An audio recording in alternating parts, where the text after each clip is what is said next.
I could say death doesn't scare me. No, don't touch me! But honestly, I'm desperate. You look lost, little sparrow. Oh my god, it's a meet cute. Jumpy, aren't you? What are you thinking, traveling alone at night? It's not every day I meet someone as enticing as gold. Goodbye, Becca. That's not my name. These are our streets. We make our own luck here. Expecting mercy was your first mistake. I won't bite hard unless you beg me. My brain is bigger than it looks. Please join me on a short stroll.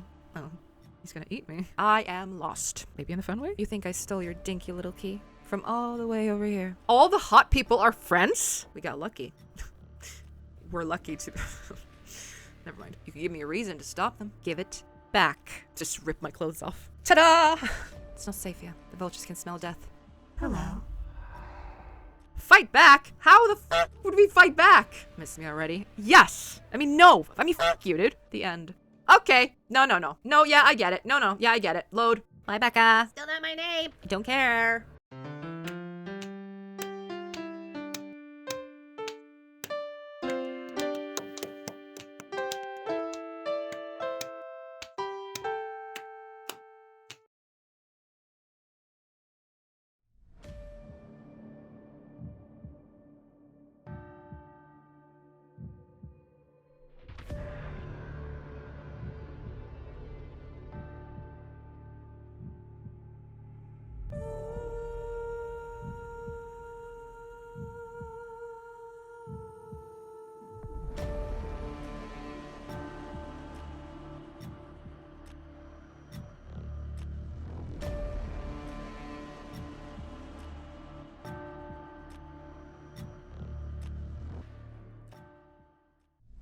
Alright, welcome to Touchstarved. I saw a promo about this, like, last year? I'm pretty sure it could have been 2024. God, time just flies. I accidentally updated my OBS, so now everything is probably fricked. So this is more like a test recording. I don't even know if this is going to be posted. We will see. This is a demo for Touchstarved. I don't know when it comes out. I didn't really read a lot of info about it. I don't remember a lot from what little I've seen of it, except that it's a dating sim with a specific theme. Could you guess which one? Disclaimer, streamers and content creators should set music volume to 0 in order to disable copyrighted music. This is a demo of the Touchstarved prologue and not the finished product. Ooh.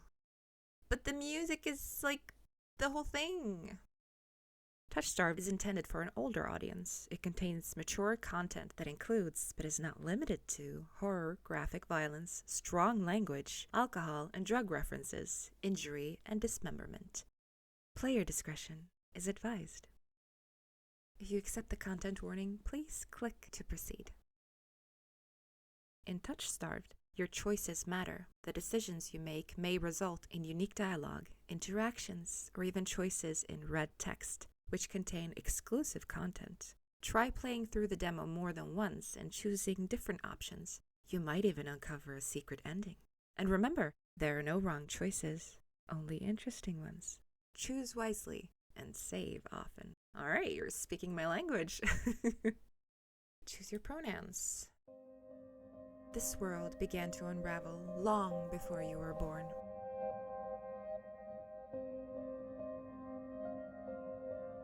It all started with fogfall. Spectral mists bled from the seams, where reality wore so thin it split. And from that fog emerged monsters, inhuman beings with unnatural powers. Some possessed language and intellect, others were mindless beasts, driven by little more than bloodshed. As unrest spread and cities fell, humans cowered in fear, while monsters thrived amid the chaos. And then there's you.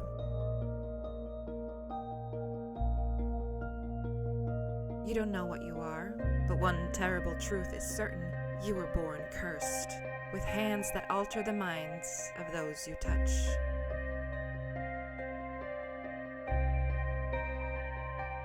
Choose your backstory. Ooh. The Unnamed. A fallen oracle.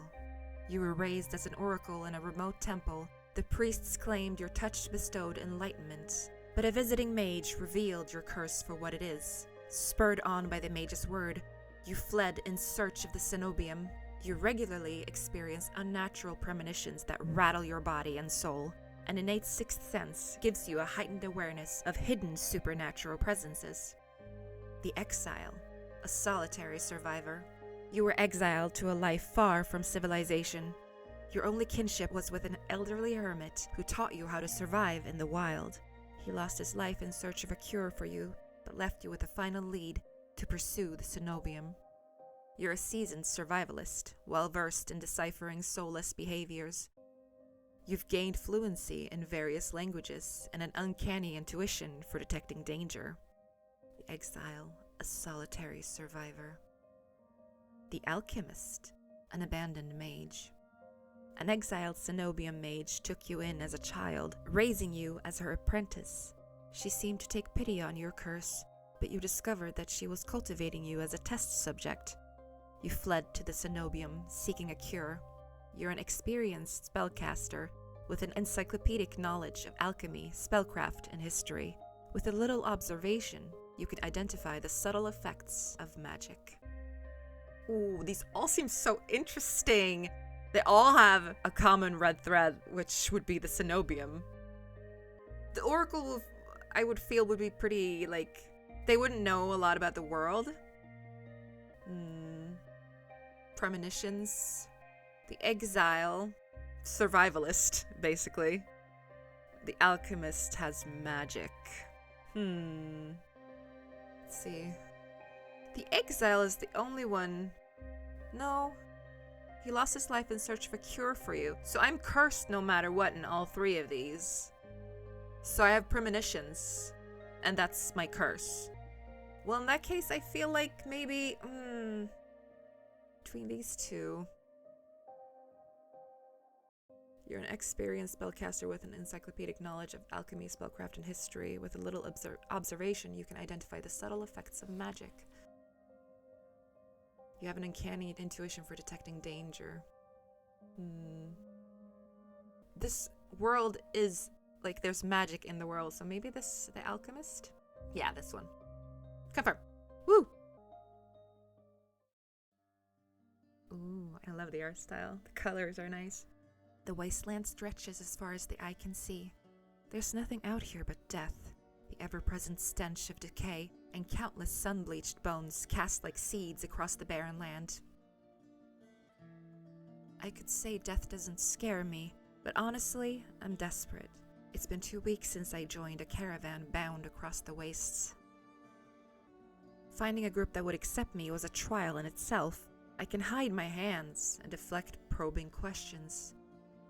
But sooner or later, people always suspect something strange about me. As rations grew sparse and canteens ran dry, tension rose. Despair began to set in until I saw it. A city! Eridia, the city of knowledge, one of the last bastions of humanity left in the world, and home to the famous academy called the Cenobium. All the world's knowledge gathered in one place. If there's anywhere I'll find a cure for my curse, it's there.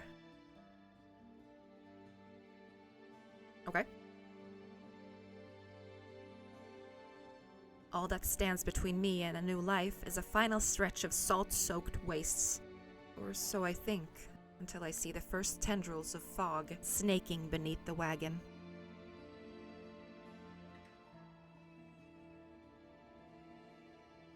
Is this fogfall?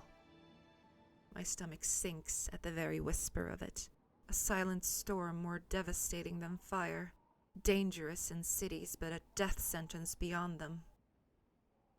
A thick blanket of fog engulfs us, snuffing out the lantern's light. The wagon lurches to a stop. An eerie silence heavy as the mist falls over us. The only warning we get is a strangled scream. Stay back! No! The cry dissolves into wet gurgling. Then the wagon violently pitches to the side. I hit the ground hard, the air punched from my lungs. When I open my eyes, adrenaline lends sudden, awful clarity to the carnage around me.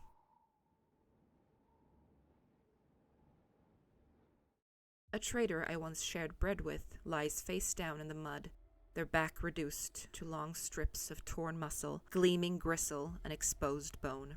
Bodies litter the wasteland. Ooh. I try to rise, but my ankle explodes with pain so blinding, white blooms cross my vision. Only when my eyes finally adjust do I see the dark shape before me. Ah! The fuck? A soulless stoops over the twisted form of a caravaner. I freeze, but it swivels its head. A dozen bulging eyes twitch in my direction and blink as one. Ooh. The soulless lets out an ear-splitting shriek and charges me. But right before it reaches me, the beast barrels past, vanishing into the mist. A horse screams in the distance. I need to move. Now. Do I run to the city or head towards the wagon? I mean, there might be people in the wagon still. Yeah. I take cover beside the wagon, where the air is thick with greasy smoke. Fire eats through the gaping hole, spluttering where lantern oil mixes with brackish water. Every person I see is dead or dying, except one. Oh, All-Mother, forgive our sins, guide us unto your hearth. We are worthy, we are worthy. A traveler grovels by the flames, their hands clasped above their head in fervent prayer. Yeah, that's gonna help you, dude. I glance upwards, towards the gauzy lights of Eridia, just visible where the fog runs thinnest. I don't pray, but the sight of the city is all the reminder I need. I came too far to die here. Rapid footsteps echo all around me. I turn in circles, frantically searching the opaque mists for the source. But the fog twists and stretches sound. Suddenly, the caravan's driver bursts forth from the fog. Our eyes meet too late. He knocks me to the ground and slips in a patch of mud. The soulless instantly falls on him. It catches the driver by his throat and rakes his stomach with razor-sharp claws. Oh my god, they're fingers! He comes apart like wet paper, spilling intestines and viscera in a steaming tide. Fighting the urge to heave, I claw frantically through the slippery muck for a handhold. Ooh, shit! My hand catches on the jagged edge of a rib jutting up from the water. Bandages unfurl around the gouge torn deep into my palm. But the pain's quickly forgotten when a hand closes around my wrist. Oh, can you stand? The praying traveler leans over me. We need to run.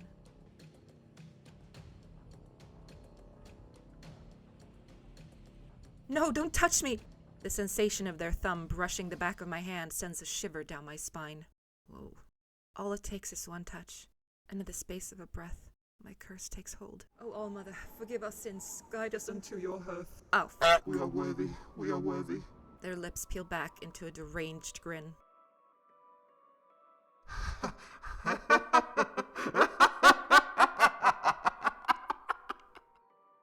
No, I've seen this face countless times before. This is my curse.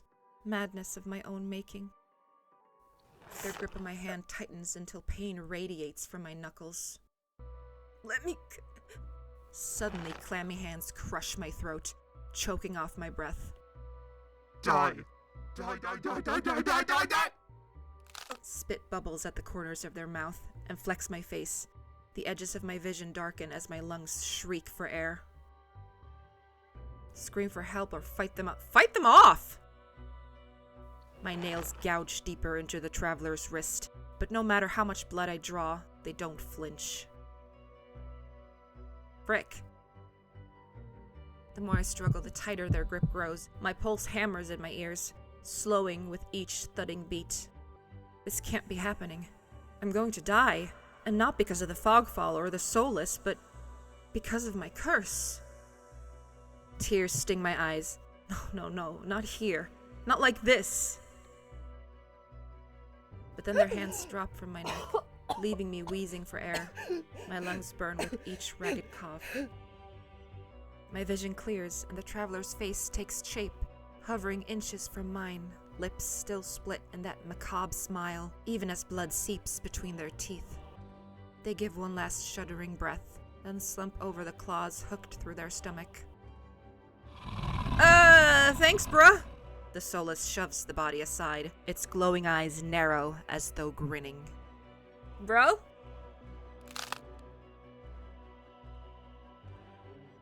There's a flash of claws. Red spills across my vision. I thought there'd be pain, but as I sink into the murky water, all I can feel is the grit of silt filling my mouth and the icy embrace of shallow water. I spot an arm resting among an outcrop of reeds, mine, neatly severed at the elbow.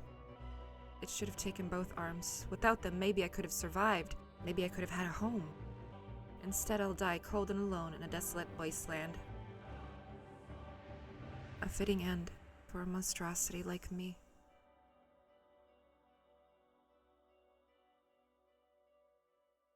Ha! If this is death, it's not as bad as I feared. The cold is gone, as is the choking stench of bog water. I could drift forever, cocooned in oblivion, until all thought and sensation vanished. No curse, nobody howling at me in madness and terror, nothing at all. The thought has a terrible appeal to it. But I take a reflexive breath, and air pours into my lungs, and out again in a ragged gasp. Feeling comes flooding back. Warm cloth on my bare skin, a firm surface underneath me, a strange tang of sulfur in the air. Do not be afraid. Oh. I twist my head toward the voice. Tears flood my bleary eyes at the bright glow of lamplight. I can't remove the UI. I would like to see the whole image. Try not to move. The voice is calm, steady, and commanding, but more importantly, it's a stranger's voice. One thought cuts through my mental fog. I have no idea who this is, and I'm completely at their mercy. Stay away from me. My words come out in a little more than a creaky whisper. I clamp my mouth shut, hating how weak and helpless I sound. No. No? Who the hell is this? Oh, should we sit up or lie back down? I mean, we would truly be at his mercy, so lie back down. I let myself slump back against the thin pillow, wincing when the motion jolts my head. Ah, a cooperative patient. Thank you. The words swim in one ear and out the other without much comprehension. I pull the sheet up higher, wiping my eyes until my vision clears. Oh. The stranger towers over my prone form. Warm light lends his pristine medical coat. Okay. Giant hands. I instinctively shrink back, and that's when I realize that I'm completely naked, except for a thin linen sheet. And with only one arm. Naked, lying on a low cot, with a pair of sharp golden eyes watching my every move. The man's gaze flickers to my exposed, unbandaged hands. Hands! I plunge my hands under the sheet, though it's too late. He must have noticed what they look like. Strange, cursed, inhuman. I brace myself for his inevitable disgust, but his courteous smile lingers. He just watches in placid silence as I struggle to make sense of my surroundings. Where am I? Who are you? Be calm. You are safe here. Whoever this is, he clearly has no idea who or what I am. I've never been safe anywhere with anyone. Even my own mentor, my teacher, thought I was nothing but a convenient specimen to be used and discarded. I scowl, pulling the sheet protectively around myself. Where are my clothes? The man's golden eyes narrow slightly. A sharp sigh rustles the papers in his hands. I see you are not to be dissuaded. Your clothes were torn to shreds when I found you, but I procured replacements. Goddamn. Oh, the art style just changed. With a soft creak, he rises from his chair, giving me a better view of my surroundings. This looks like a medical clinic. Bottles of silvery alchemical concoctions line the counters in neat rows. The air makes my nose twitch, A faint whiff of smoke and something distinctly metallic. Blood? The doctor produced a large, dense bundle of cloth, which he sets at the foot of my cot. He's easily a head taller than most, and I have to crane my neck to look at him. Thank you. Could you step out? Could you leave? Please? He found me, and he brought me here. Thank you. I should be polite if I can, especially since I don't know who this is, what he can do, or what he wants with me. Thank you. You are very welcome. I will leave you to get dressed. Gorgeous. With a curt nod, he leaves through a narrow door. Bye-bye. I hear a soft click as the lock turns behind him. When I don't hear any more footsteps, I reach for the bundle of clothes. An itch on my elbow stops me short. I reach down absently to rub at it, then freeze when my fingers meet a neat line of stitches. I know what I saw. The beast took my arm clean off. And yet the limb shows no sign of injury apart from the black stitches poking through my skin. I gingerly flex my fingers, feeling my heart race at the sensation. This is impossible. I should be dead, or at the very least, gasping out my last breaths. I squeeze my eyes shut, waiting for the pleasant dream to unravel, to wake up and find myself bleeding out in the swamp. But nothing happens. The seconds tick by, and my arm remains resolutely healed, my surroundings pristine and quiet. We got lucky. We're lucky to... Never mind. In numb disbelief, I grabbed the replacement clothes and began stiffly pulling them on. They're thicker and warmer than mine were, bundled with a black woolen cloak. But there's one thing still missing. My bandages. The doctor didn't leave me with any, though I know he saw my hands. I slide off the bed and take a few unsteady steps towards one of the drawers. If this is indeed a doctor's clinic, there must be bandages somewhere. I start opening drawers at random, and of course, that's when the door swings open. Are you looking for something?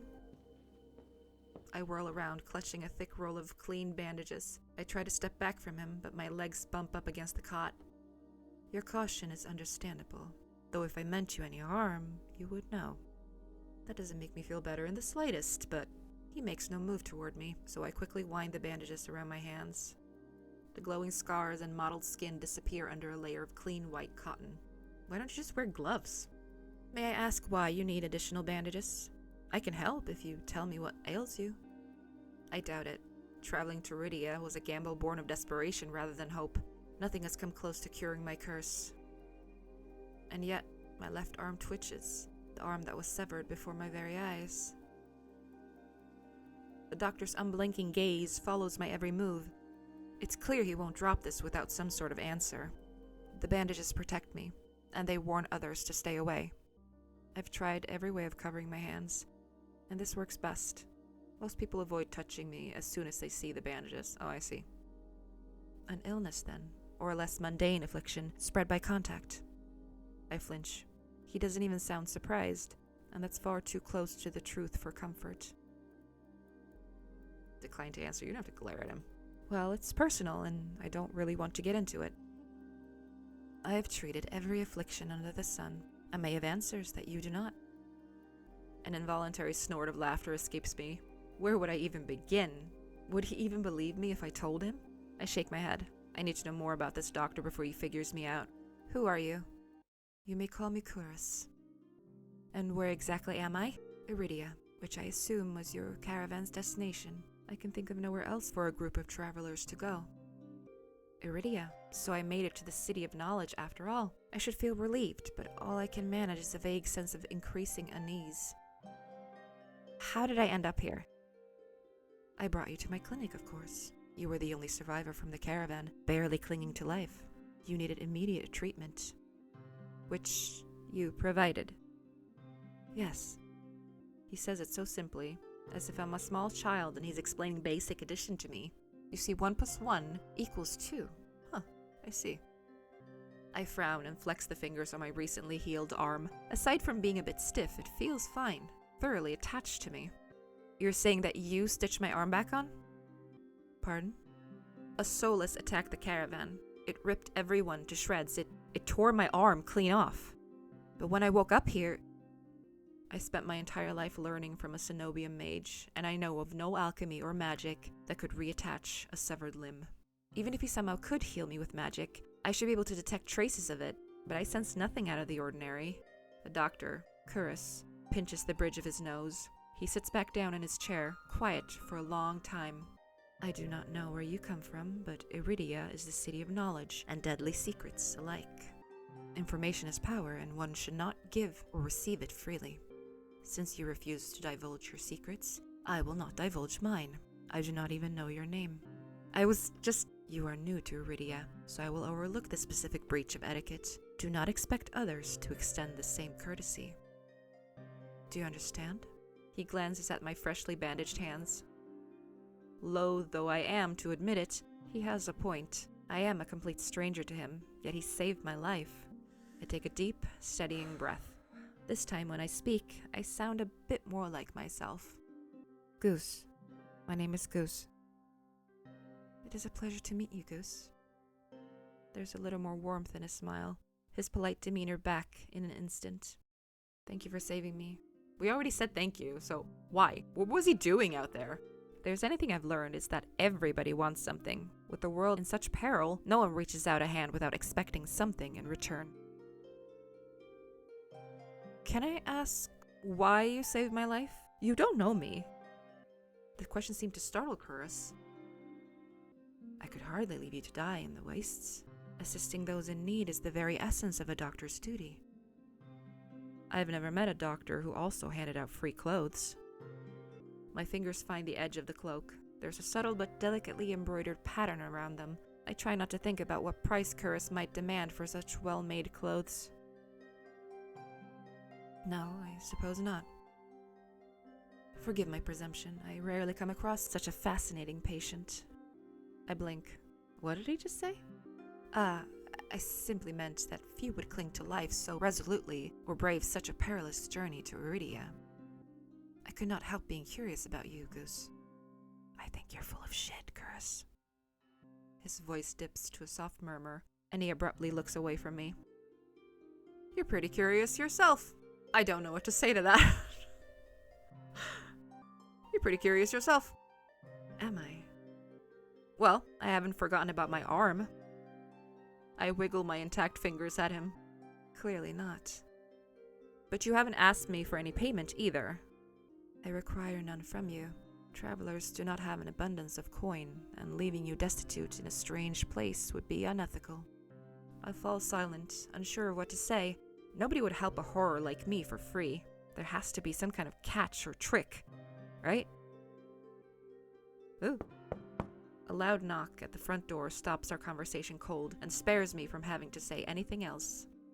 Duty calls. Unfortunately, you are not my only patient today. The knocking grows more insistent, and Curus lets out a tired sigh. Please wait.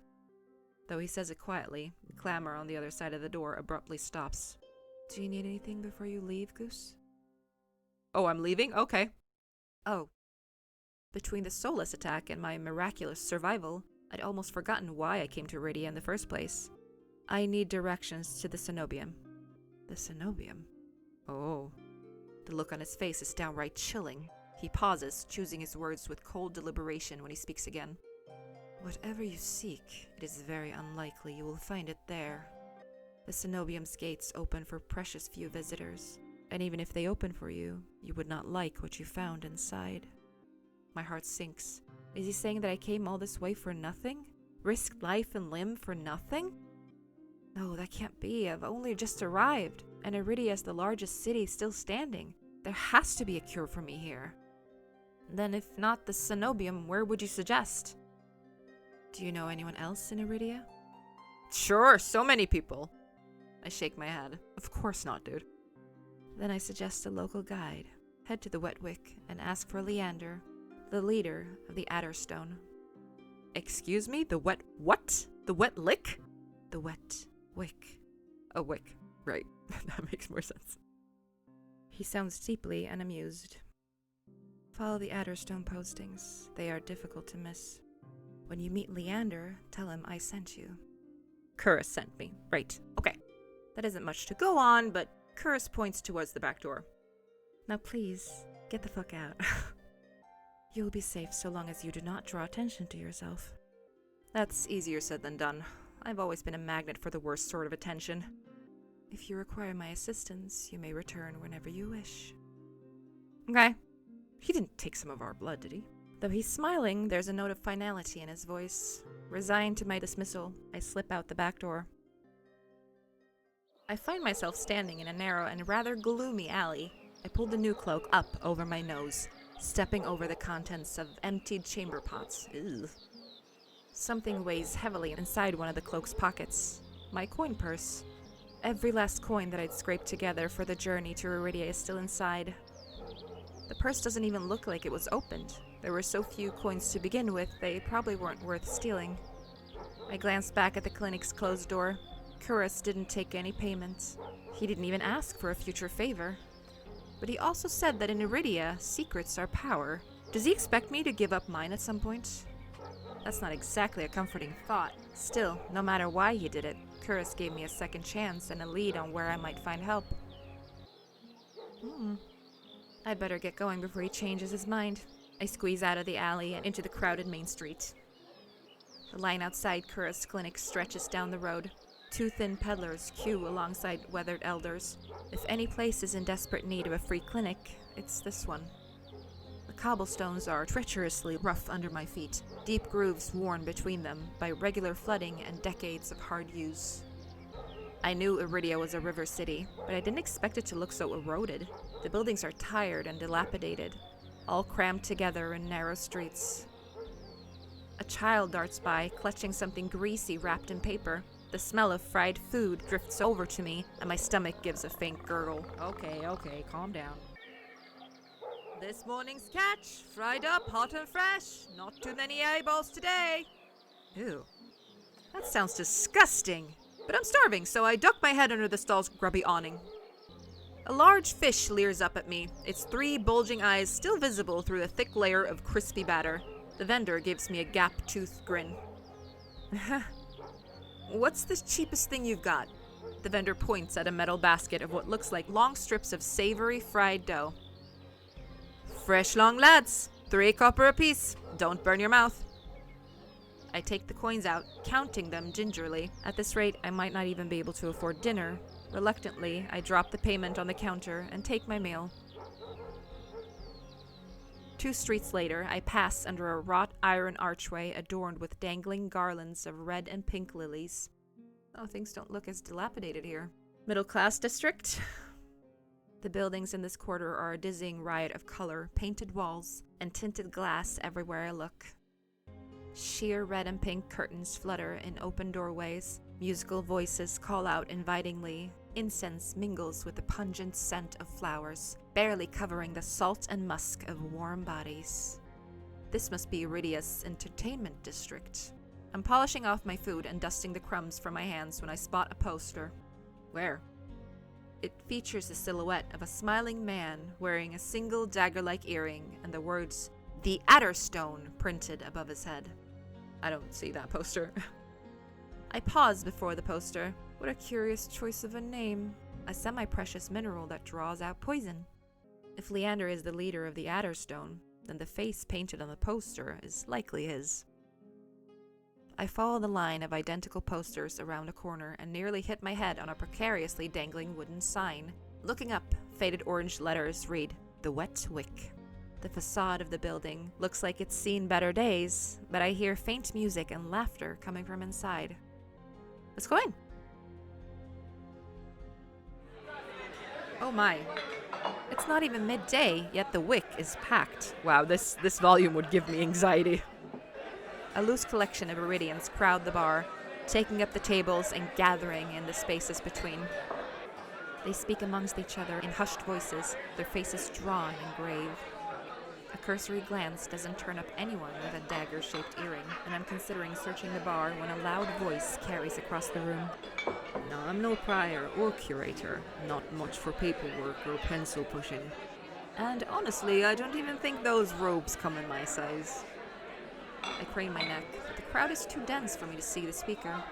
Gather round! I want to show you all something. There's no time to move out of the way. The audience surges towards the center of the room in a sudden torrent. I'm caught and swept along with them. Hey!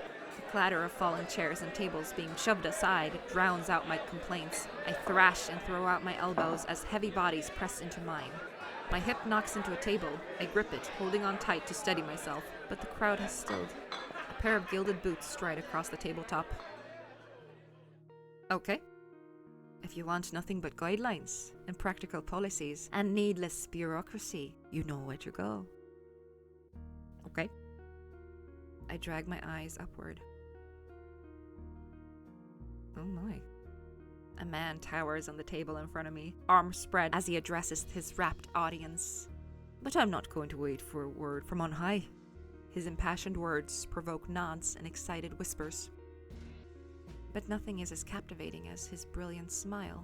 He beams at the crowd around him, a performer on his makeshift stage. And unlike those clerics, I don't need the abbess' approval to cast a spell or two. As he raises his hand above the audience, the dagger-shaped earring dangling from his left ear catches the light in a flash of gold. It seems I've found Leander. These are our streets. We make our own luck here. He snaps, and a flash of pale green light erupts from his hand. Ooh. With a flick of his wrist, Leander conjures a ribbon of glittering light. A delicate flower stem sprouts from between his pinched fingers. One by one, glowing lily petals unfurl. Leander raises the flowers with a flourish, and the bar bursts into clapping and cheers. My mouth hangs open, and not just on account of the impressive performance. There was no incantation, no spell circle. I've never seen such a beautiful and intricate spell cast so effortlessly. With skills like that, it's no wonder Kura sent me here. Leander plucks the shimmering flowers out of the air and turns in a slow circle. Now, who could use some good luck? Me! Eager onlookers scoot closer to the table, but Leander's cool green eyes slide right over them and lock on me instead. How about you? My chest grows tight. Suddenly, I'm in the spotlight. I mean, why not? Take the flowers. I reach out and take the flowers from him, all too aware of my trembling fingers. There's no weight to them, only a faint warmth that radiates from the stems. As soon as the lilies leave Leander's hand, they dim, and they fade away in a shower of opalescent light. To my surprise, Leander laughs under his breath. That's the problem with flowers. They don't last long, but they leave an impression, right? He grins at me, and I find myself smiling back. Don't fall for the charm. Don't fall for it. Leander steps off the table, dropping among the excited crowd with a clink. All right, show's over. Back to work, everyone. The audience disperses, and Leander heads towards the bar. Now's my chance. I start after him, only to find myself face to face with one of his followers. Where do you think you're going? I need to talk to Leander. Uh-huh. You and half of Lowtown. Leander's busy right now. Adderstone business. Come back tonight. After the moment we shared, surely Leander can spare a word. But the follower crosses her arms, unmoved. I glance over her shoulder, hoping to catch a glimpse of Leander. As though sensing my gaze, he looks up, and for a moment, our eyes lock. Oh my freaking god, he's looking right at me. Oh no. Then, Leander turns away to murmur something to the group gathered around him. The follower moves to block my view. You hear me? I'm not looking for trouble. This Dr. Kuris said I should find Leander. That's... She's interrupted by a hand resting on her shoulder. Kuris sent you. He said you could help me. Leander nods at the woman, and she steps aside, wordlessly. Follow me. Goodbye, Becca. That's not my name. I don't care. He leads me to the crowded bar. There's so little room that his broad shoulders presses against mine. I tense, but he doesn't seem to mind at all. Maybe I do? Sorry about that. The Adderstone watch out for one another. They can be overprotective at times.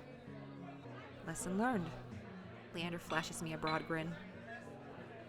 You're new to Eridia, aren't you? He says it with a genuine air of curiosity. Do I stick out that much? No, but I'm certain I remember seeing a face as lovely as yours around Old Town. My eyes drop to the polished countertop. I'm not used to flattery, and being this close makes eye contact difficult. As if on cue, the bartender approaches us. What'll it be? Surprise me, and add anything my friend wants to my tab. Water's good. Water's fine. While the bartender leaves to fix our drinks, Leander leans his elbows on the counter. His sleeves right up, revealing a long, raised scar. I catch myself following its winding path across his forearm. Leander's eyes wander over me in return. When they lock on my bandaged hands, a bitter taste rises in my throat. Here come the questions. Is there any chance Kira sent you here for cheap drinks or barely edible appetizers? No. He pushes his hair back from his forehead, sighing when it immediately falls back into place. That's the doctor for you. Always business. I'm not sure he even knows how to relax. The bartender pushes a pair of glasses our way. I don't realize how thirsty I am until the cool water touches my lips. Beside me, Leander takes a deep swig from his glass. So, how can I help you? I need to get to the cenobium. As soon as the word cenobium leaves my mouth, the group standing nearby falls silent. From the wary looks thrown my way, it's clear I've broken some taboo. Ah, it had to be the cenobium. Leander pushes away from the counter. Let's continue this conversation outside. I rise to follow him. Right. Bye, Becca. Still not my name. I don't care. Leander leads me into an alleyway tucked behind the wick. Layers upon layers of frayed and faded Adderstone posters plaster the walls. Seeing them side by side, the resemblance between Leander and his printed likeness is impressive, if abstract. Curtis didn't send you here to ask for a personal escort to the cenobium, did he? From its tone, he already knows the answer. No, he suggested that I reconsider. Yet here you are, asking about a guide anyway. He looks at me expectantly. I don't want to tell him about my curse. The less people know about my monstrous capabilities, the better. Thankfully, Leander takes my reluctant silence as an answer. Are you aware of Eridia's particular currency? Information's worth its weight in gold here. I don't much care for outdated traditions, so I'll be completely honest. The cenobium won't help you. They're more likely to torture you than lend you a hand. Torture? My teacher never described anything like that. But the cenobium's supposed to be a place of learning, a sanctuary. The cenobium has always been heralded as the last bastion of human knowledge, a shining beacon of hope in a fading world. Well, maybe they're guarding that. Maybe they're, monetizing on that knowledge. They're, keeping it to themselves. If any place held answers, it would be the cenobium. That's why I came here. Leander nods patiently. You're not the first person to fall for their propaganda. I grew up idolizing the cenobium. I wanted nothing more than to join their ranks, to learn magic from the best, to make a real difference. I was young and blinded by the legends and the legacy. I was so damn naive. He shakes his head. All it took was one trip there, to Lowtown, to show me the truth. Unless you've got a heavy purse or highborn blood, the cenobium doesn't give a damn. They'll never open their gates for the ones who need help the most. Then it's all a lie? Things that seem too good to be true are often just that. Such a simple statement, and yet it leaves me reeling. Leander watches me as though weighing something in his mind. But that doesn't mean you're hopeless. Far from it. I founded the Adderstone to help people like you. We settle disputes, slay feral soulless. Hell, we've even known to patch a leaky roof or two. Whatever troubles you, we can help. Free of charge. I'm shaking my head before he's even finished his speech. My patience is wearing dangerously thin. I appreciate the offer, but my problem can't be solved by a group of good Samaritans. To my chagrin, Leander doesn't look remotely surprised. Then you're looking for help with something serious. Something not even cures could crack. Must be a truly remarkable problem. If you came all the way to Eridia searching for help. Tell me, how can I help you? Leander may not work for the cenobium, but if his demonstration was any indication, then he's even stronger than the mage who raised me. She couldn't do anything about my curse, but maybe... Indecision gnaws at me. I don't know if I can trust him, but it's not like I have any alternatives. I hate to admit it, but this might be my only path forward. My confession comes out in a strained whisper. I'm cursed. He looks me up and down, taking in my face, my eyes, and finally, my hands. Is that why you bandage your hands? My touch is dangerous. It changes people, hurts them. Before I've even finished, Leander pulls his left glove off. He flexes his fingers and grins. Alright, let's see it. No. As he offers me his hand, a prismatic flash of magic ripples across his palm, an enchantment for protection, but I'm already shrinking backwards. I can't. I don't care how confident Leander is. I won't allow myself to hurt him, to see his kind face unrecognizably warped. I don't want to hurt you. I'll be fine. Trust me. I don't. I'm sorry, but I don't. I've seen enough curses and hexes to last me 2 lifetimes, but I'm still standing. Better than I ever knew. Looking like a new survivor, too. Do you really think Cruz would send you here if I couldn't handle it? How should I know? I only met him today. I'm twice as good as any Cenobian mage. If anyone can help you, it's me. You're so confident, sir. You don't know what you're asking me. I'm asking you to trust me. I look from Leander's outstretched hand to his confident smile. Then I begin unwinding the bandages from my hand. If you lose control, don't say I didn't warn you. You can tie me up first if it makes you feel better. It's not funny. His attempt at levity does little to comfort me. With each joint I expose, I grow increasingly certain that this is a terrible idea, but if he's bothered by how my hands looks, he doesn't show it. Alright, deep breath. On my count. My fingers hover shakily over Leander's palm. 3, 2, 1.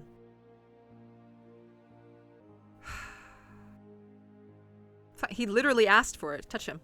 I tap his palm once, as quickly as possible. It's barely more than a brush, but that's all it ever takes. Heart racing, my eyes dart to his face, but Leander only smiles gently. See? It can't be. When I reach for his palm again, Leander catches my wrist before I can pull back. I told you, there's really nothing to worry about. He trails off when my thumb grazes the soft skin of his inner wrist. I search Leander's face for traces of madness, but his eyes remain a clear, soft green. Neither of us speak as I trace the contours of his palm, lost in an awareness I wasn't anticipating. It's not as though I've never been touched before. My curse only extends to my hands, and desperation spurs creativity. But all that pales in comparison to this. I've never experienced such intimacy. My fingers, long deprived by years of bandaging, pick up every single detail. The grooves along his palm, the smooth shell of his nails, the bones on his wrist. For as long as I've lived, I've never been able to hold someone's hand without dire consequences. I've never realized what I was missing. While Leander's pulse is steady, mine hammers as fear gives way to excitement. I mean, he's not saying no. Keep touching him. My hand glides over Leander's wrist and up his arm where smooth skin abruptly gives way to a raised scar. It matches the one that runs from his collar to cheekbone. Could it be the same wound? When I glance at Leander's face, his lips part as he considers his words. Am I the first person you've been able to touch like this? My hand goes still on his arm. So far. Way to kill the mood, dude. Then is it everything you wanted? When I nod, Leander turns my hand to his to inspect the gleaming fissures crisscrossing my knuckles. There's no revulsion in his face, no fear. He looks up at me and grins. It's not every day I meet someone as enticing as gold. He winks and lets me go. I draw my hand back and take a steadying breath. My head feels like it's stuffed with cotton. Habit alone guides me through the motions of rewrapping my hand, although my fingers tremble too much for the bandages to lie flat. I can't believe that worked. I've really forgotten my manners. May I ask your name? Nope. Goodbye! Runs off. I'm Goose. Goose, this curse of yours is unlike anything I've ever seen before. I can tell you're careful, but it's best you kept this between us. Are you staying in Lowtown? I paused. Room and board was something I'd yet to consider. I don't know. Let's get you properly settled then. With you? The Wick is noticeably quieter. Without their leader, most of Leander's followers have dispersed, or in a few cases, fallen asleep beside their drinks. Got any rooms left, or did my lot grab them all to sleep it off? The bartender, who I now realize doubles as an innkeeper, slides a key onto the counter. The usual room. Leander's laugh sounds slightly strained. Oh my, okay. No, not today. This is just for my friend Goose. Right, stay as long as you like. You two have fun. I don't kink shame. Just keep it down. Have fun? Leander clears his throat, then holds the key out to me. I hesitate. My coin purse barely holds enough for a day's worth of meals, let alone a room. How much do I owe you? Nothing. My treat since you shared your secret. Food, drink, a warm bed, anything you need. Carefully, I take the key from him. It's small, but heavy in my palm. I'm terrified that I'm gonna lose it. I never expected to have a warm bed in Eridia, let alone free meals. Thank you. Eridia's twice as dangerous as it is wondrous. Be careful out there. And if you need a reprieve from what haunts you, come find me. I nod, taking one last look at the gleaming bronze key before tucking it into the pocket of my cloak for safekeeping. Leander gives me a friendly wave before returning to the bar. Goddamn. Oh, my. Dust glitters in the sparse rays of light illuminating the room. The furniture is tired, the walls cracked, and a large, lumpy bed serve as the centerpiece. I can't remember the last time I slept in a bed, and I never imagined I'd sleep in one tonight. When I collapse onto the bed, the springs let out shrill squeaks. Finally, I can allow myself to rest. My eyes fall shut before long. Oh. I wake to pale sunlight filtering through the narrow windows. Despite the clamor of the tavern below, the precious hours of rest have restored my strength and gifted me a flicker of cautious optimism.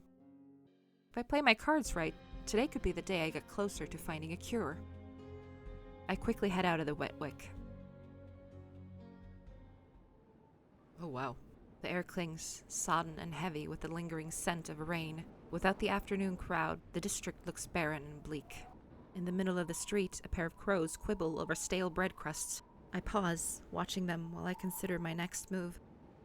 Curus and Leander both made it clear that the cenobium can't be trusted, but I came so far and endured too much to give up now.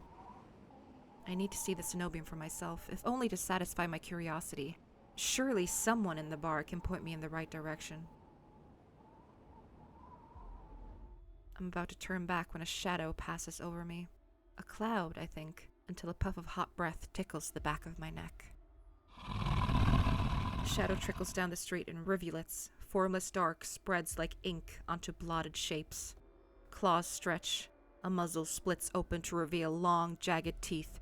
A growl rumbles so low and deep, I feel it in my chest. I want to run, to scream, but I feel trapped, as though the slightest movement or breath will snap the jaws around me shut. No, I won't let it end like this. If I'm going to die, I want to look what got me in the eye first. I steel myself, and then turn.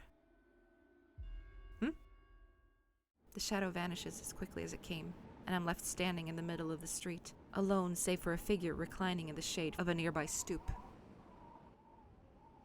PTSD? Oh. A monster. That much is clear from a glance. One that could nearly be mistaken for a human were it not for the tufted ears, the tail curled around its ankle. Oh my. Or the dusk pink eyes with pupils that sharpen like needles when they fall on me. We lock gazes, and the monster uncrosses his long legs. His hair gleams a shade of red that reminds me, unsettlingly, of blood where it curls around his collared throat. Jumpy, aren't you? His tone is so light and carefree that I glance over my shoulder to make sure he's speaking to me. When I look back, the stranger props his chin on his knuckles and regards me with an inscrutable grin. Did you see that shadow just now? It was massive, moved like a beast.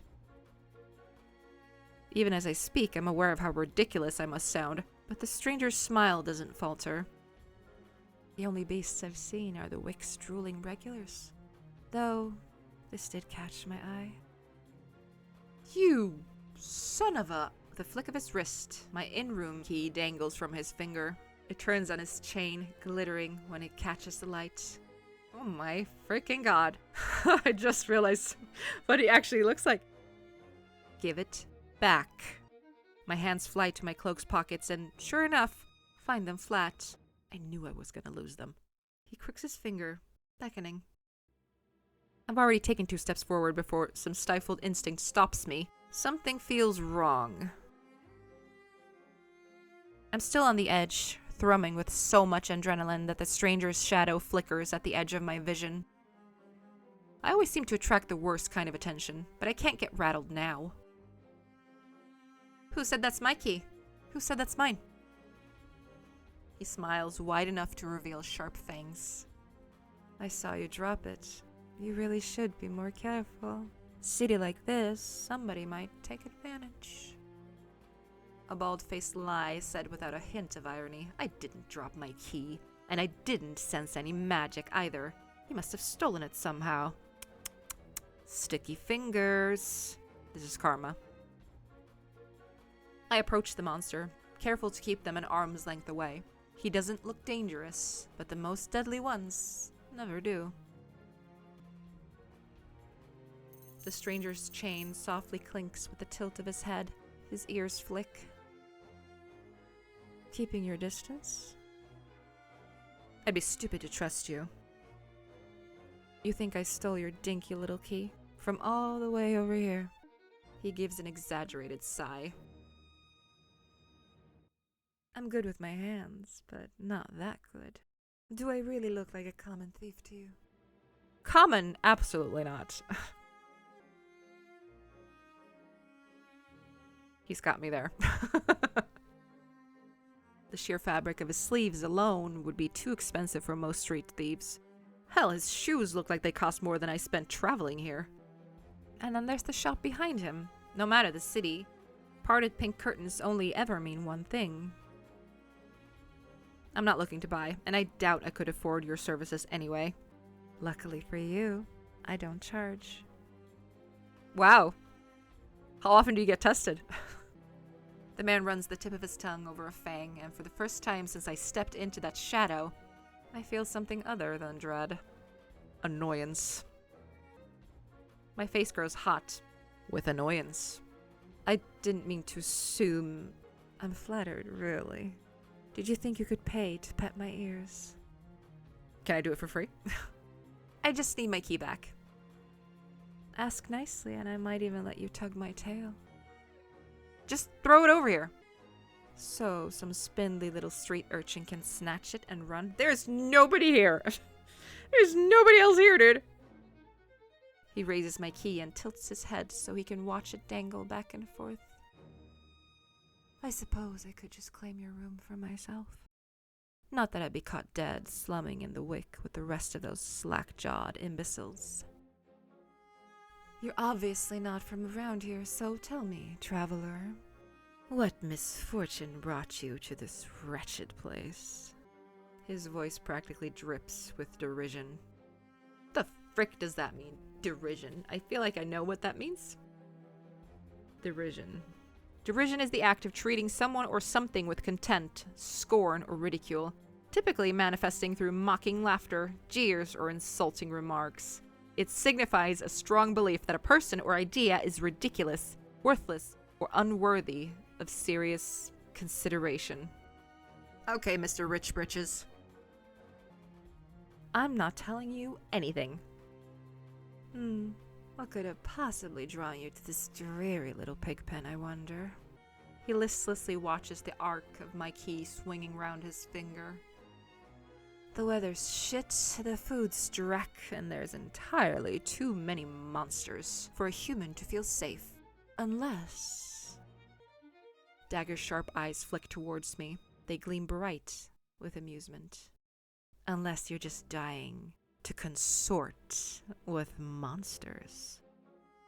By now, my embarrassment has worn away, leaving simmering impatience in its place. If this is a shakedown, it's the most frustrating one I've ever endured. He looks cute, though. Should we play along? Or walk away? Play along! How'd you know that I spent all my money, starved, and nearly died in a swamp just so I could crawl into bed with the first thirsty monster I met? That earns me a burst of breathy laughter. He gazes at me under his dark lashes. Aren't you funny? Could you be any more obvious? I have been told subtlety is not my strength. So, your place or mine? Wait, he thought I was serious? My sarcasm wasn't obvious? Oh my god. I did not see it go this way. I'd invite you if I had my key.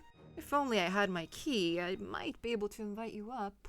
But wait, you wouldn't be caught dead in that pigsty, as you called it. I guess we have to call it off. Oh, it's too bad, really. His languid gaze glides from me to the key in his hand and back. Take my hand and we'll go together. The more he flirts, the more convinced I become that this is some kind of trap. No matter how innocent monsters look, they always have tricks up their sleeves. Oh, yeah, definitely. Don't trust this bitch.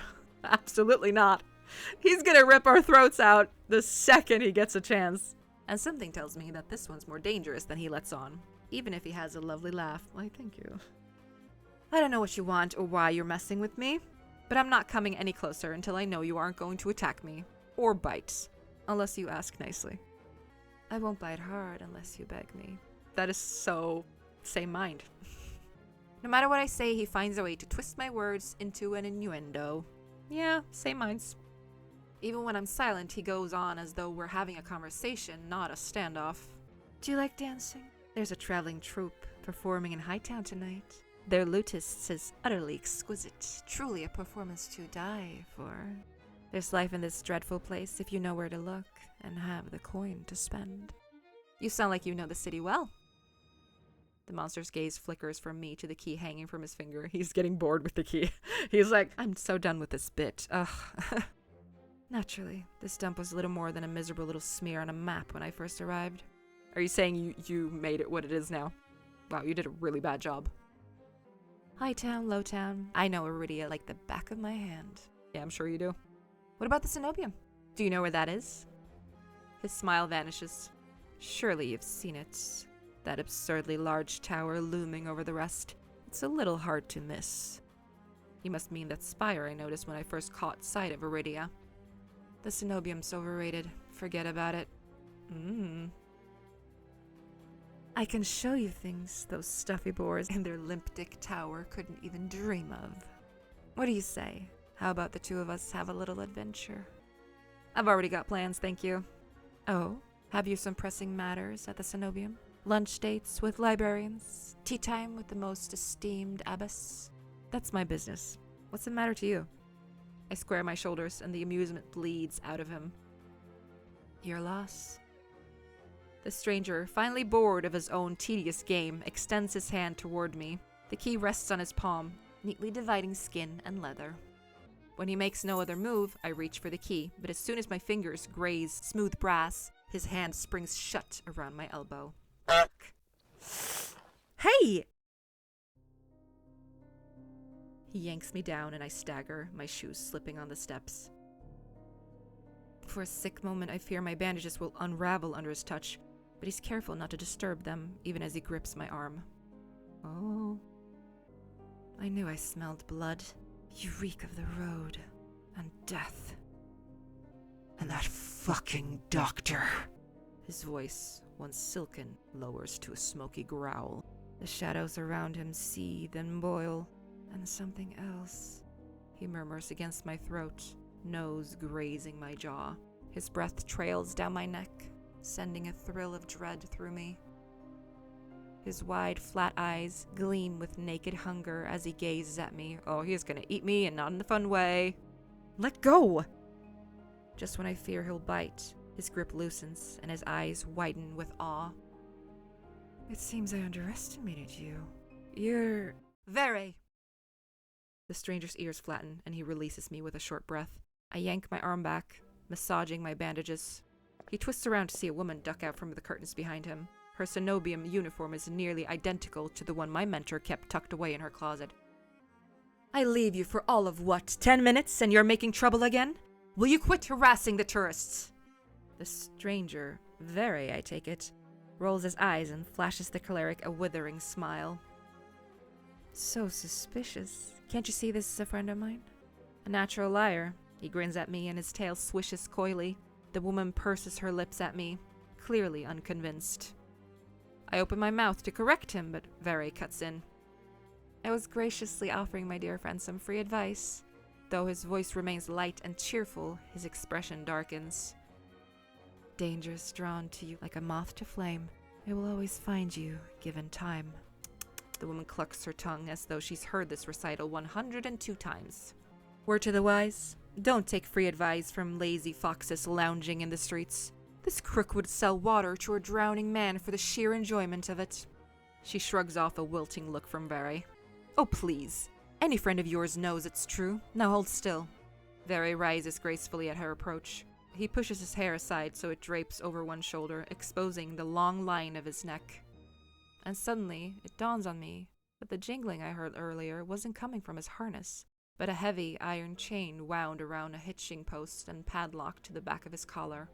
The woman produces a crowded keyring from her pocket. She rifles through a dozen identical keys before selecting one and slotting it into the lock. Come on, unless your friend's tagging along on our merry little soulless hunt. They're hunting for soulless inside the city? Words momentarily fail me.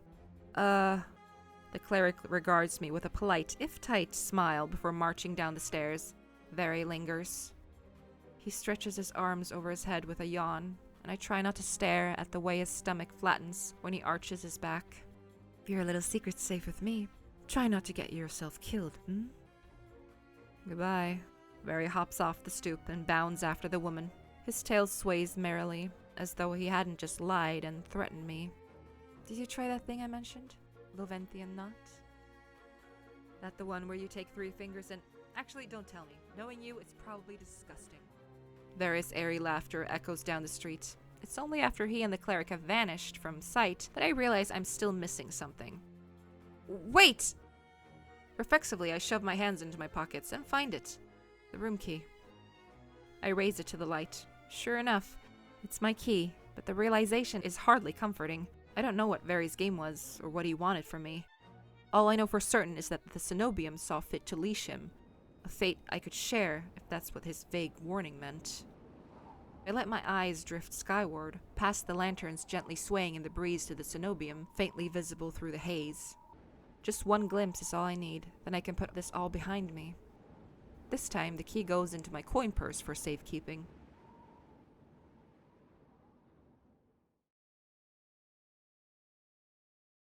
Oh my. It's easy enough to follow the winding streets, climbing uphill towards the distant tower. Hours later, legs aching, sweat beading on my forehead, I finally find what I'm searching for. The cenobium of the luminous void. It stands at the highest point of Eridia, surrounded by cold white walls. Well-dressed people stroll down the walkways, ignoring the massive tower in their midst. I'm the only one standing before the gates. I crane my neck up until the top of the cenobium spire disappears into the clouds overhead. The gates are so heavily enchanted that even standing near them sets my teeth on edge. Alchemically reinforced locks, invisible alarm sigils, and who knows what else. Knocking seems like a terrible idea, but I don't see any other way of making my presence known. I'm halfway up the steps when something moves in my peripheral vision. A shadowy figure crouches beneath one of the white walls. They reach out and tug on a vine, as if testing its strength. Oi! You there! The shadow vanishes as quickly as I spotted it, and a gaunt-faced man in a crisp charcoal uniform marches up the steps towards me. Ugh, another tourist. Get out of here once you're done gawking. A dismissive wave accompanies his equally dismissive words, and he turns without even waiting for my response. I look back at where I saw the intruder, but there's nothing, just the leaves blowing gently in a cool breeze. I step away from the gates, hopelessness washing over me. Hello. A whisper coats the back of my ear, hot and syrupy. I jerk away, but find no one beside me. Instead, halfway down the staircase, I spot a girl peering up at me. She's barefoot, draped in several layers of worn, moth-eaten clothing. Peculiar metal jewelry hangs across her face and jingles with each slight movement. Her eyes are her most striking feature. They shine in a scorching, unnatural crimson. It feels like staring into the sun, and yet I'm strangely captivated by her. She tilts her head, the tinkling of metal riding the wind. Do you need help? I do. I'm unsure how to respond. The air is charged with a mysterious energy, as if each of my words is worth its weight in gold. On the off chance she can help me, I might as well be somewhat truthful. I do, but wanting it is another question. The giggle she makes is a chiming, fluttering sound. You're honest. I like that. She dips into a polite curtsy. My name is Iris. I was like you once, hopeless and alone. The ones in the tower won't help with your pain. I might be able to, though. I try not to dwell on the fact that I'm recognizably desperate. Instead, I focus on her vague offer as I descend the steps. You don't know what I'm looking for. You need what everyone needs in this world. A miracle. Iris turns and my thoughts abruptly scatter. Pitted skin snakes down her shoulders, blooming from a gaping hole in the back of her neck. The fuck? A shuddering breath escapes me. The fuck? By the looks of it, some sort of disease ate away at her spine, leaving her with hollowed vertebrae. How is she able to move or breathe? It's impossible. She shouldn't be alive, and yet... I only get a glimpse before she faces me once more, this time looking a bit bashful. I know it's not pretty, but that's not what matters. The sea spring can cure anything. It can cure you, too. Her shining eyes flick to my bandaged hands, then up again. So quick, I nearly miss it. I stand there, wordless. It's a twisted miracle, but a miracle nonetheless. She extends a hand out to me, her delicate fingers outstretched. I can take you there, if you'd like. Don't trust it. You can decide on your own when you see it. Her hand is frail, marred with tiny wounds. It's the epitome of vulnerability, the complete opposite of the cenobium's mocking, impenetrable gates. And if I say no? It's your choice. The truth is, I don't have much of a choice. Not right now, at least. I wonder if Iris knows that somehow. If there's any hope of finding a cure, I need to follow every lead, including seeing this sea spring for myself. Okay, there's only one choice. Take her hand. I cautiously slide my hand into hers. Her skin is ice cold through my bandages. We descend from the higher streets, abandoning their gilded decadence as we cross the river. The wet, derelict districts hold more familiarity to me. However, Iris leads me farther still, until I'm met with an all too familiar sight. While she's leading me out, my gut lurches when I face the open horizon. Sea spring is straight ahead. Eridia's outskirts are hardly recognizable in daylight, but venturing beyond city walls is a gamble I wasn't prepared to take so soon. I shake my head and pull away from Iris. I'm not leaving the city. She circles in front of me with a placating gesture. Don't be scared. I promise you it's all right. You're as safe inside the city as outside of it, and the stretch before you is the safest of all. Why? She casts a wistful gaze out of the wastes, as if admiring something beyond the vista. This region belongs to Ace. Some call him a gang leader, but he's much more than that. It's difficult to string my thoughts together. Only a fool would leave the city, but a primal instinct tells me that Iris isn't lying. She twirls around with another curtsy, jewelry twinkling playfully in the sunlight. Her doe eyes soften with a smile. It's too bad that there isn't character art for her. I would have loved to see her. As I said, it's your choice. Thank you for coming this far. I hope we meet again, Goose. We didn't tell her our name. I blink, and she's gone. Confusion grips me as I look around, searching for any trace of her. But I'm completely alone, with only the vast nothingness of the wastes for company. Did I just imagine everything? No, that whole encounter was real. Again, that primal instinct insists on it, just like it insisted on Iris' honesty. The sea spring is straight ahead. If it managed to cure Iris, I need to see what it can do for me. Yeah, she seemed really cured, dude. I venture forth, nerves and determination roiling together in my chest. My heart pounds with each step I take from civilization. Ugh. For what seems like an eternity, I force each foot forward, one step, then another, until a realization hits me. I never told Iris my name. Wow, we are dumb. Something pierces the horizon ahead of me, a building nestled into a tall cliffside. It appears so starkly out of place that it might as well be a hallucination. Dripping with extravagance and adorned in honeyed mahogany, it's an ornate jewel of architecture. Dark silhouettes skirt it on both sides. Trees, I think, until I'm close enough to realize that what I mistook for branches were spikes and jutting tendrils. Soulless, several of them watch me in the distance like statues. Flashes of last night chase me, the gushes of blood and screams of death, the smell of burning flesh and sour bile. I can't go through that again. I won't! Exploding into a messy sprint, I push my legs as fast as they'll take me towards the decorated building. The next thing I know, I'm dashing up wooden stairs and crashing through towering double doors.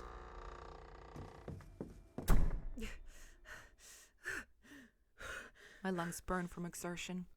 I gasp for breath, desperate to be safe. But when I orient myself with my surroundings... Oh, frick. It's more hellscape than sanctuary. Blood flows all around me, overwhelming my vision with a lurid, unholy red. Instinctively, my hand leaps to my mouth. But the rotten stench of blood never comes. Instead, a smoky scent hangs in the air, sharp and spiced. I swallow thickly, convincing myself that it's not as gruesome as it appears. This has to be the sea spring, the place that grants miracles. The tall pillars flank me, blanketed in written notes. Seating pillows scatter on the floor. A rustic kettle sits nearby. Someone must live here, despite how eerily empty it is. Ooh. We call out or stay silent? I feel like staying silent is the best approach. I approach the paper-covered pillars. Maybe something here can tell me more. I reach for... topmost, the closest one, the bottommost. The topmost? I reach for a note that's higher up. It reads, "No one will read this, but it's not for anyone else. This is evidence I existed in this rotten, grim world. Even so, I wish I could have stayed longer. The bog girl will be lonely without me. I should have told her how I..." The rest is scratched out. I wonder who wrote this. Before I can ponder it further, a sharp chill runs down my spine. Something's watching me. I quickly set the note back, my eyes darting around the wooden deck, but it's still empty. Finally, I look towards the sea spring. That stillness hides something deeper. Something wrong. Hey! I spin around and come face to face with a pack of soulless. They chitter and growl, tendrils and spikes flaring threateningly, all different sizes and species, but sharing one identical trait: glowing, crimson eyes. I tried to back away, but my heel teeters over the sea spring. I'm cornered. Watch your step. It's deeper than it looks. That voice again. The sound of it, the soulless freeze, their snarls quieting. I search for the voice's source and find it above me, lounging in the rafters. Oh, goddamn. You look lost, little sparrow. His gaze is a violent crimson, one that sears through me, leaves me feeling raw and exposed. They're the same eyes I've seen over and over. First with Iris, now with the soulless circling me, all bound by the sea spring's blood red. And the shroud of darkness behind him, shapes like massive tentacles twist and coil around the wooden beams. Ooh, I can't focus. The soulless growls ring in my ears. They're not advancing, but that could change at any second. Panic rises in my throat as I struggle to track them. Hey! Eyes on me. My stomach rolls as I tear my eyes away from the soulless. Don't ignore someone who's talking to you. It's not polite. For a moment, anger knocks my fear aside. Who is this little shit? I'm distracted, okay? I'm kind of distracted by the soulless about to maul me. Only on my command. Bastard. I scan the Solus again. They really aren't attacking, and are posturing more than anything else. You tame them? Power of the Sea Spring. They're hungry, so they might bite. You can give me a reason to stop them. Just rip my clothes off. Ta-da! How about I didn't do anything wrong, except for maybe read your private notes. Trespassing. And that's punishable by death? He gives a non-committal shrug. Expecting mercy was your first mistake. My voice stops in my throat. This bastard's terse coolness is both infuriating and terrifying, and a little bit hot. I rack my brain for a way to defuse the situation. I need help. Tell me what you want. Tell me what you want. I'm not in the mood for guessing games. Your hands. Alarm jolts through me. I hide my hands under my cloak. Show me. Why? Won't ask twice. With a sharp exhale, I reluctantly hold out my bandaged hands. Are you getting off on this? Unwrap them. Heat rushes to my face and fire to my tongue. I should give him a piece of my mind, but not when his soulless are one command away from ripping me to shreds. Yet no matter how much I will myself to move, my body stays frozen in place. I stand there for a long, agonizing minute. My hands are trembling when I finally raise them. I know the skin beneath the wrappings all too well, the hideous, unnatural flesh I've grown to despise. I grip the edge of the bandages. Stop. With a weary sigh, the man slides off the beam and lands with a thud that shakes the panels underfoot. He's a monster, tall and imposing, with a presence that commands the room like gravity. Lantern light sculpts his face in sharp, unforgiving lines.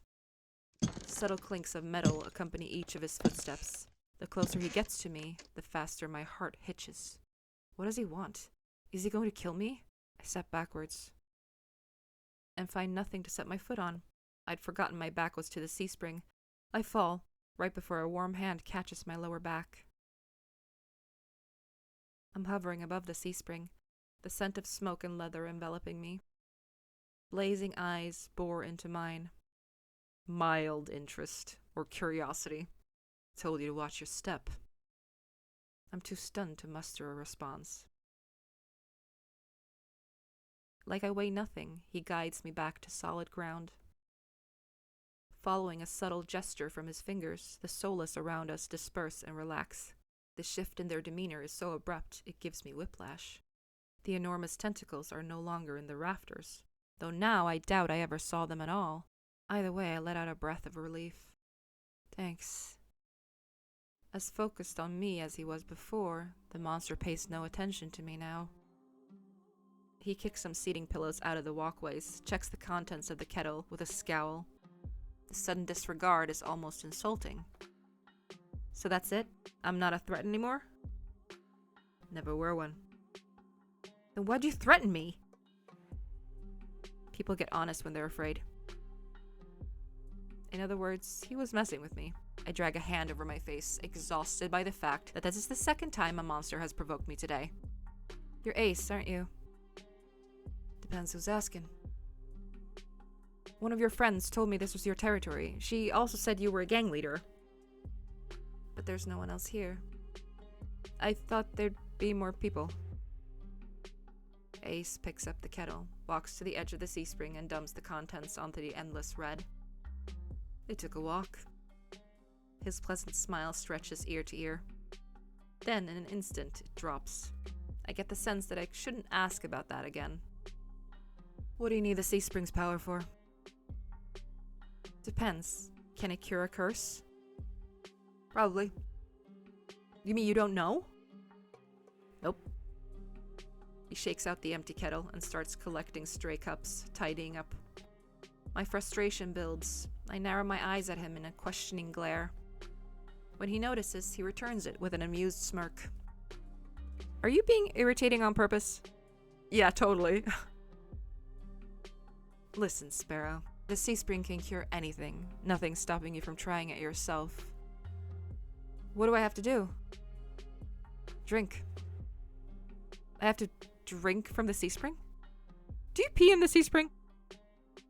My eyes glide to the blood-like pool beside us. The idea of ingesting the liquid makes my guts churn.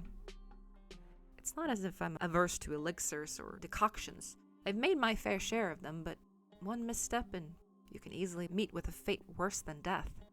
Is there a price? Always.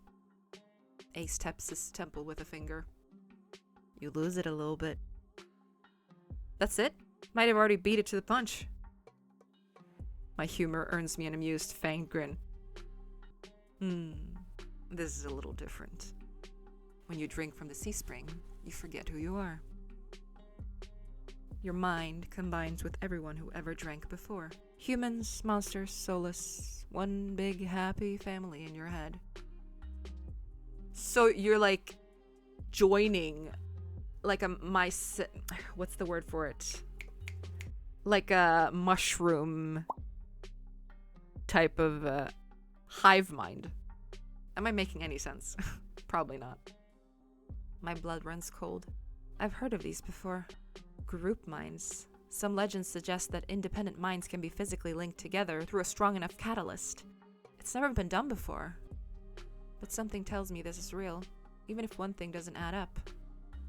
Your eyes are red too, but you obviously haven't forgotten who you are. Before I can finish my sentence, Ace strides past me toward the entrance. Time's up. Let's finish this later. Wait, already? You barely told me anything! Came on a bad day. I've got somewhere to be.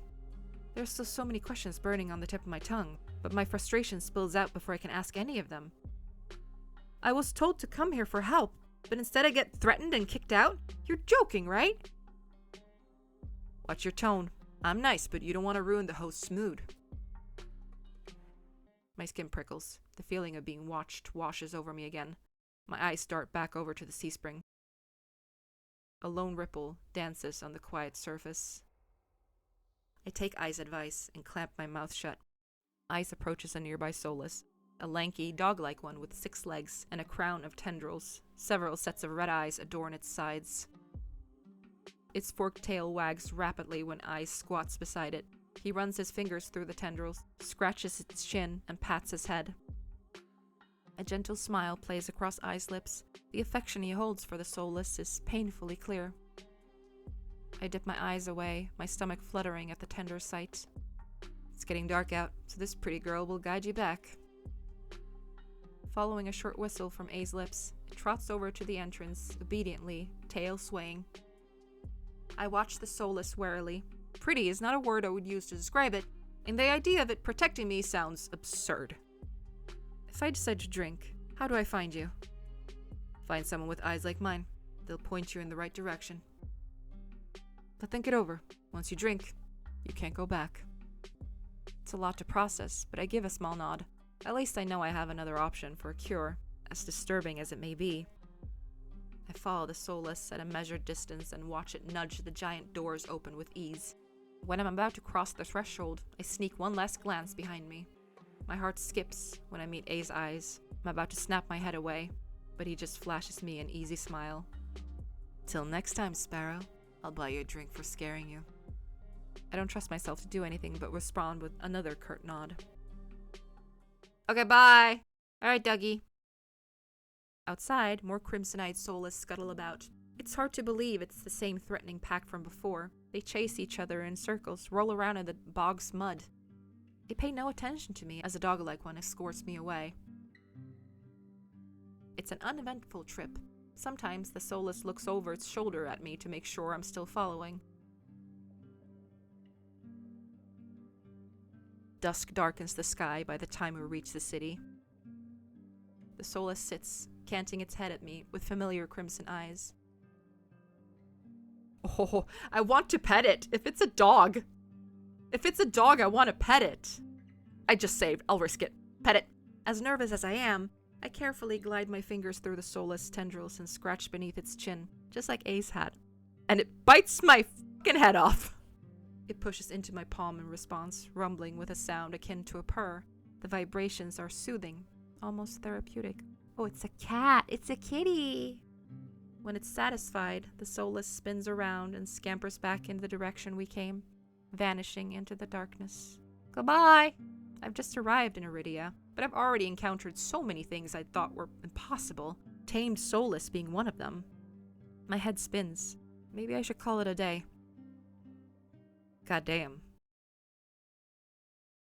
Nightfall creeps across the streets of Eridia. The city, labyrinthine even in daytime, has now become a warren of treacherous alleyways. And I am lost. The streets are completely deserted. If I hadn't been here earlier, I would have thought this part of the city was abandoned. I step slow when I hear rustling in the dark. I strain my ears, but everything is still. Is the silence playing tricks on me? Something's wrong. The fine hairs on the back of my neck prickle. A frisson of discomfort running down my spine. Something is wrong. I thought I had magic, but I haven't shown a single speck of magic. I'm just helpless. My eyes dart from one side of the street to the other, searching for movement, but the shadows are as deep and dark as pools of ink. I think now the prophetic abilities would have been helpful. I can't stay here. I need to reach a busier part of the city. Drawing my cloak tighter around my body, I hurry. Though I keep my eyes sharp and listen intently, there's only the sound of my own footsteps.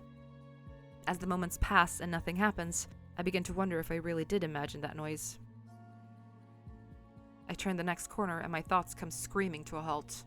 My head spins, the world blurring as adrenaline rushes through my veins. Only one thing is clear amidst the haze. Ah! The soulless that attacked a caravan. It's crouched over a dark, indistinct shape. A body. A garland of intestines spill from pallid flesh. Blood grouts the cobblestones. Okay, so maybe not PTSD then. Yeah. Holding my breath, I take a step backward. When the wet, slurping sounds don't abate, I take another, then another. Then a shard of glass crunches under my heel. The world slows to a crawl as the soulless raises its head, blood dripping from its tendrils. Every single one of its sulphurous, bulging eyes fix unblinkingly on me. And their eyes aren't red. It's really here. It's come back for me. Run! I'm off like a shot, running for my life through the darkened streets. Behind me, a piercing bay splits the silence, and heavy footfall pound after me. My heart thunders in my chest. I take turns at random, trying to lose the soulless in the maze of streets, but I can't seem to shake it. I can hear its breathing now, a wet, fluttering rasp, growing closer and closer. The same claws that severed my arms swipe out. I duck, saved by pure reflex, and skid around a corner only to freeze. A wall twice as high as me bars my way, a dead end. Behind me, the soulless looms. It's enormous, taking up nearly the entire width of the alleyway. Its long, claw-tipped limbs give it the advantage of reach. Fight back? How the f*** would we fight back? Fine, fight back! I may be cornered, but I'm not going to just lie down and accept my death. Despite the trembling of my fingers, I unwind my bandages. Oh. I just need to touch it. If I can touch it with my uncovered hands, I can pacify it. What? But the other dude tried to kill us. What? With an ear-splitting shriek, the soulless charges at me. I duck under its first swipe, nearly losing my footing. Its talons rake down, tearing the edge of my cloak. I see an opening, and I lunge. The soulless talons open my arm from shoulder to wrist. For a moment, I don't feel anything. Then pain explodes up my arm and through my body, and I reflexively flinch back. I don't get far. The soulless tail whips out, catching me at the ankles and sending me sprawling to the ground. Desperately, I raise my good hand in an attempt to defend myself, but its foot comes down hard on my shoulder. The tendon give way, the joint dislocating with a sickening pop. Fuck! With both arms useless, I can only watch, numb, as it descends on me. I wish I could say it was quick and painless, that someone came to help me. But in the end, my only escape is death. The end. Okay. No. Okay. No, yeah, I get it. No. Yeah, I get it. Load. Okay. I'm back to... Yeah, okay. A wall twice as high as me bars my way. A dead end. Behind me, the soulless looms. It's enormous, taking up nearly the entire width of the alleyway. Its long, claw-tipped limbs give it the advantage of reach. Okay. Try to escape. As the soulless prowls closer, my eyes dart from side to side, looking for an escape. The soulless is blocking the obvious way out, but... Right behind me, there's a rickety door that must lead into the adjoining building. If I can get inside, the soulless size will hinder any attempt to pursue me. I whirl, grabbing at the handle. It turns completely, the hinges creaking as I push, and I feel a flash of hope before a weight hits the door from the other side and slams it shut. The click of the lock turning is grimly final. In this wretched world, few people will stick their neck out to help their own flesh and blood, never mind a stranger. The soulless gives a rasping hiss. It's the only warning I get before it lunges for me with a flash of claws. I hurl myself to the side, but the slick cobblestone betray me. I fall, sprawling over the rough stone. As the soulless looms over me, I scramble away from it until my back hits the wall. There's nowhere left to go. It descends on me for the kill. Ah! But the impact never comes. Oh, who's this? I warily crack one eye open, then the other, not sure whether I should believe what I'm seeing. A hooded figure crouches in front of me, one blood-stained hand outstretched. Oh! They have red eyes. Moonlight silvers the edge of their stiletto knife. Their face and hands are splattered with blood, and the soulless. My eyes start past my unexpected rescuer, to the misshapen form behind them. The soulless many eyes, once relentless and vibrant, now look dull and waxy. A red pool spreads slowly from under its body. Numb with shock, I can't help but stare. After all the people it's killed, after nearly killing me twice, I can hardly believe it's dead. Well? I gingerly take the offered hand. The hunter's gaze dips to my bandages. Pale lips part, on the brink of a question, then close again. With strength belying their slight frame, they pull me upright. I can feel the tension in their grip. Their fingers tremble like they want to pull away. It's a sensation I'm all too familiar with myself. Despite their obvious discomfort, they pause for a moment, pale eyes sweeping over me. Not going to fall. When I shake my head, they hastily let go and back off, wiping the blood from their face and hands. The hunter turns away from me, the heel of their boots hitting the soulless, gangly body. They lean over it, studying it intently. With their back to me, I realize that their hooded silhouette is familiar. I saw them outside the cenobium.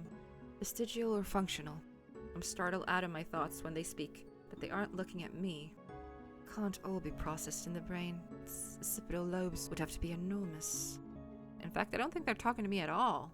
Sounds like they're trying to figure out how the soulless was able to process input from so many eyes at once. I can't say I expected to be rescued by someone who seems more than passingly familiar with neurology. Suggest your own theory? Sure. I used to sit and talk with my teacher for hours. It's all too easy for me to slip back into that old habit. What if it has a distributed nervous system? They nod absently, still engrossed in their examination. Possible. Or maybe the sensory input from the additional eyes is rudimentary. Do you think they only track motion? They cut themselves off so sharply, I can practically hear their brain catching up to their mouth. They whip around, wide eyes landing on me. Sorry, did I say something wrong? No, I just didn't expect... Yeah, I know, I'm a goose, but my brain is bigger than it looks. It's been a while since I've had someone answer, that's all. They clear their throat, straightening up. Most people would have run off by now. So, do you need something?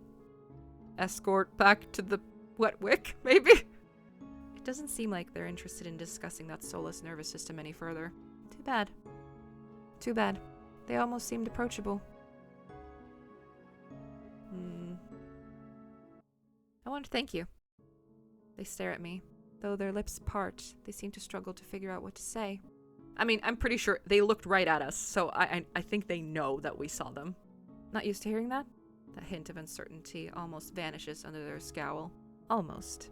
You shouldn't need my help to begin with. No, I shouldn't. There shouldn't be a monster in the city murdering people. What are you thinking, traveling alone at night? This is far from the worst thing haunting Lowtown. I can't make heads or tails of them. First they save me, and now they scold me? Maybe because they care a little bit, maybe.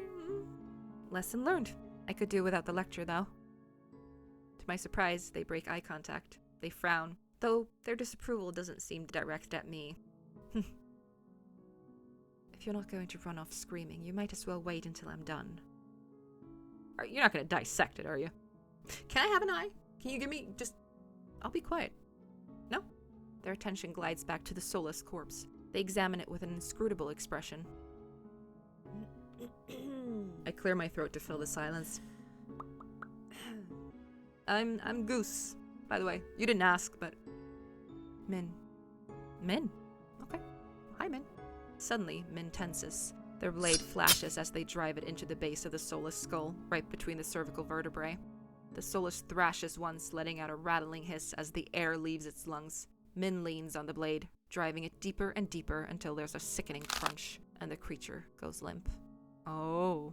My heart thuds in my chest. It must have been clinging to life by a thread. Min straightens up, withdrawing their blade in a single smooth motion. Better to put wretched things like this out of their misery. They calmly clean the blood from their knife. Min struck the creature with surgical precision. Their quick, clean movements remind me of my dissection lessons, but I've never seen that kind of knowledge used to kill before. Are you some kind of scientist? Why is a soulless inside the city? Are you some kind of scientist? Min stops mid-motion, lifting their head to stare at me. You knew exactly where to strike. Have you studied anatomy or medicine? Not quite. Why is a soulless inside the city? Min looks at me, eyes searching, before realization dawns. You're new here. There's no walls around the city. Soulless can come and go as they please, until someone is contracted to stop them. The Cenobium's patrols don't bother to protect Lowtown. Not anymore. Let me guess, you're not a fan of the Cenobium? I wouldn't go that far. I think they're, pretty high up there, since they're sneaking out to do this. Either way, it looks like I owe you.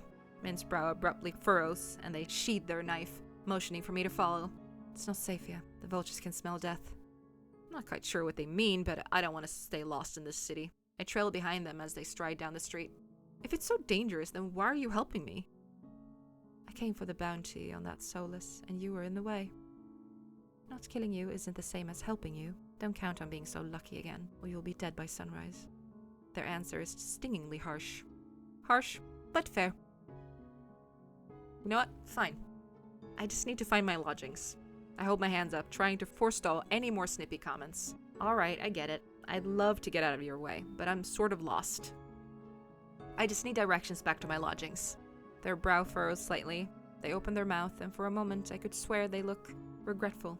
They sigh and shake their head. It's too dangerous at this hour. I'll take you to wherever you're staying.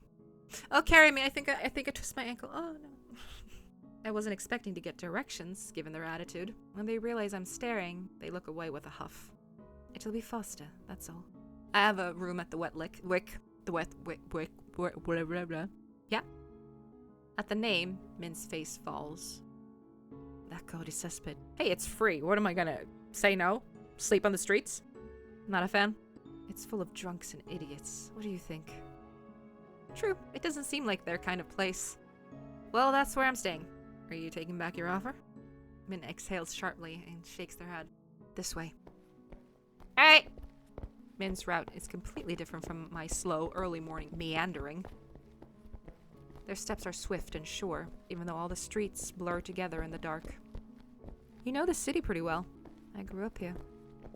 I think that's the first thing they've told me voluntarily since we met. Was it always like this? Min's gaze wanders, dragging along the dingy buildings. I struggle to decipher their expression. Regret? No. Eridia was never perfect, but it used to be a place worth living in. I can't make heads or tails of Min's answer. Eridia is the last bastion of humanity in this wasteland. Where else is worth living? The Wetwick is not much farther now. In no time at all, the shadowy alleys of Lowtown give way to brightly lit avenues and crowds of lively people. Oh, the colors are so nice. It's as if half the city has poured into the Amaryllis district's colorful streets. Laughter, clinking glasses, and music assault my ears from every direction. Yet most of the noises come from the Wetwick. Its doors hang wide open, bright lanterns frame a tall and familiar figure. Oh, Doctor! Goose. And Min, I see. It's hard to say which of us is more surprised. You know each other? The twink and the taller twink? Alright, makes sense. Min is a freelancer who has done a few errands for me. They are quite reliable. A freelancer who wields a dagger like a scalpel. There must be more to that story. Though I can't say I remember you ever escorting travelers. Goose nearly walked into the jaws of a soulless. I thought bringing them here would be less trouble. Ah, if you're staying here, I take it Leander was able to help you? As it happens, I was also headed in that direction. Shall we? It's right there. I could just... If you just step aside, I could just... I mean, sure. Ugh, fine. He still owes me for yesterday's work. Min drags their feet, reluctantly trailing me into the tavern. Okay.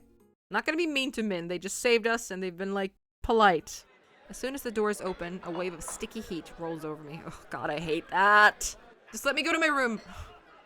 In the hours since I left, the wick has grown suffocatingly crowded. Curris stands a head taller than most. Even so, I nearly lose sight of him amid the sea of swarming bodies. Pardon me. As if on cue, the crowd parts. Curris glances over his shoulder at Min and me before gliding through. How can anyone breathe in here? Min follows at a clipped pace. Behind the bar, Leander holds a pair of shot glasses brimming with luminous green liquid. And now for the finishing touch. A flash of magic paints the glasses white with frost. You'll never guess what's in these. He slides the glasses across the counter, and I get my third and fourth shocks of the evening in rapid succession. Ah! Ace leans against the bar, an elbow propped up on the counter. He catches the glasses and lifts one to the light before turning it upside down. The contents magically congealed, stay firmly in place. You're supposed to make drinks, pretty boy. Don't tell me you're wasted already. Oh. Very, perched on the counter besides Ace, looks at the shot glass and shakes his head. What have we here? A bucket full of boogers? Leander's nose treasure? You've eaten worse. Varys' lips twitch and his ears flatten when offered a glass. Ace snickers. Coward. Don't tell me you're actually... In one fluid motion, Ace throws his head back and downs the shot. Drinking that. A dark look crosses Ace's face. It's chewy. Chewy? Wait, let me try that again. Behind me, Min grumbles. I told you this place was a nest of degenerates. If it isn't Curris and Min! At the sound of Leander's voice, Min's pale eyes grow wide. They look ready to bolt until Curris sets a hand on their shoulder. This will not take long, I promise. Min's eyes dart from Curris' hand to his face, then soften. Fine, you first. While they step forward, I linger behind, struck by a sudden revelation. All the people I've met recently know each other. All the hot people are friends? What? Good evening, Leander. Ace? Another drinking competition, I presume? Is it evening already? Just some friendly rivalry, Doctor. No need to be alarmed. Curris acknowledges Leander and Ace with a slight nod, ignoring Very entirely. Not that Very seems to mind. Oh, I don't like that. He tilts his head, lips curving into an impish smile when he spots Min brooding behind Curris. I almost didn't see you there, Min. Looking for your booster seat? Min pushes their hood back and levels Very with a cold look. I thought pets weren't allowed in here. Very's eyes narrow. Oh. At their first sign of an impending fight, Leander vaults over the counter. Let's try and keep the peace. It's not every day the esteemed doctor takes us up on a drink. His arm snakes around Curris' shoulder. You are finally taking me up on that drink, right, Curris? I'm afraid not. We were merely escorting Goose back to their lodgings. Yeah, we have to go up to my bedroom now. Gentle people, shall we? Yes? Curris gestures in my direction, and my stomach sinks. I reluctantly step into the light. Very dramatically. Leander's face brightens as soon as he sees me. Goose! It's been too long! Everyone, this is Goose. They're new to Eridia. Yeah, we've been known. I feel 4 pairs of eyes fix on me, and suddenly the bar seems suffocatingly small. My voice nearly catches in my throat. We've already met. Actually, I've already met everyone here. You've met? Oh my god, it's so cute. Ace and Very regard me with subtly amused expressions. We did. Not that long ago either. You could have walked me here yourself. God damn it. To think we'd cross paths once again. It must be fate. I roll my eyes. Very looks far too pleased with himself. God damn. This calls for drinks. I'm buying. All eyes turn to Leander, freeing me from the burden of attention. Oof. I really, really want to pet their tail, though. I want to pet his tail so bad. I still can't believe they all know each other. Watching them talk amongst themselves is surreal. But for the first time since I undertook the journey to Eridia, I feel a faint glimmer of hope. I know I was meant to meet them. The low, pleasant rumble of Leander's laughter pulls me from my restless thoughts. I've got to admit I'm surprised. You make friends fast, Goose. I wouldn't go that far. We're more like acquaintances, really. A wise man once said that acquaintances are merely friends you haven't shared a drink with yet. A wise man? You said that. Here. Last week. Min's lips curl with distaste, but Leander continues unperturbed. Let's toast to Goose's health. Care to join in, Doctor? Curus politely declines with a wave of his hand. How about you, Min? No. Are you? No. A resounding pop pierces the din of the bar. We all turn to find the bartender pouring champagne from an old bottle, its label worn blank. He hands the drink to Very. When did they start serving champagne here? Very pauses to lick the foam from his fingers with a coy smile. You don't mind, do you? In a blink, the concern on Leander's face vanishes. No, be my guest. While chuckling, Leander shoots the bartender a questioning look. Completely disinterested in his company, Ace cants his head at me with a light smile. How about you, Sparrow? I did say I'd buy you a drink. No, my treat. I can have 2 drinks. I'm not a lightweight. Ace regards Leander over the rim of his glass. In the dim light, the glint in his eyes looks downright dangerous. What'll it be, Goose? You know what? I've had a very long day. I'll take that drink. I'll take you up on that drink, as long as it's not one of those green shots. Don't knock them till you've tried them. They taste better than they look. Almost. Pretty much. Just hold your nose closed and it'll be fine. Somehow I doubt that, but I hold my tongue. Min and Curus drift towards one end of the bar. Both seem eager to leave at a moment's notice, and neither has ordered anything. Ace and Very linger. Several glasses stand empty between them, and the two show no signs of slowing down. Oh, I want to say thank you for walking me back, but I accepted the drink. They left, though. They just left. There was no sign of them asking me to follow them, so I accept the drink, so I'll stay here. A's eyes meet mine in a flash of red. He gives a smile that's too wide to be reassuring. Okay. Don't worry, Leander's more likely to slip poison into my drink than yours. Excuse me? He considers his cup, a tumbler of amber-colored whiskey. Leander's tried to kill me 12 times by now. It's always a gamble. Very looks my way with a half-lidded gaze softened by his 3rd glass of champagne. If I were you, I wouldn't let Leander put anything in my mouth. Okay with your innuendos. He grins, revealing the sharp, white tips of his fangs. The Wet Wick is one of Eridia's finest drinking establishments. Allow us to treat you to the best this city has to offer. May I interest you in the signature watered-down drink, or perhaps some stale nut leather?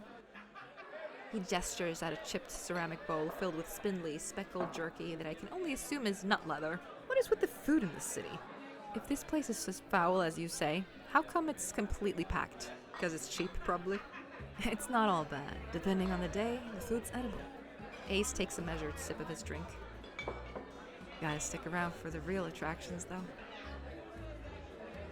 Before I can respond, Leander returns with a tumbler and sets it in front of me. A strip of orange peel bobs in a pool of thin, red alcohol. I eye the drink suspiciously. So far, none of the refreshments have been promising. Relax, it's just the local specialty, pomegranate wine. Although if you're feeling more adventurous... I shake my head. Leander raps his knuckle against the bar until the group falls silent. Alright, everyone, let's toast. May Goose's stay in Eridia be full of bright adventures and discoveries. Cheers! Woo! Leander, Ace, and Very raises their glass in unison. Min only crosses their arms, and Curus watches with polite indifference. I tip my drink back. The wine is eye-wateringly strong, despite a sharp, bitter edge. It goes down smoothly. I hate wine. It tastes exactly the same, no matter what. They're like, oh, this one has a hint of fruit, and no, it tastes the same. It doesn't matter. It tastes the same. It smells the same. It's just like salmon. Salmon tastes the same no matter how you cook it. I don't like it. One sip softens the edges of my vision.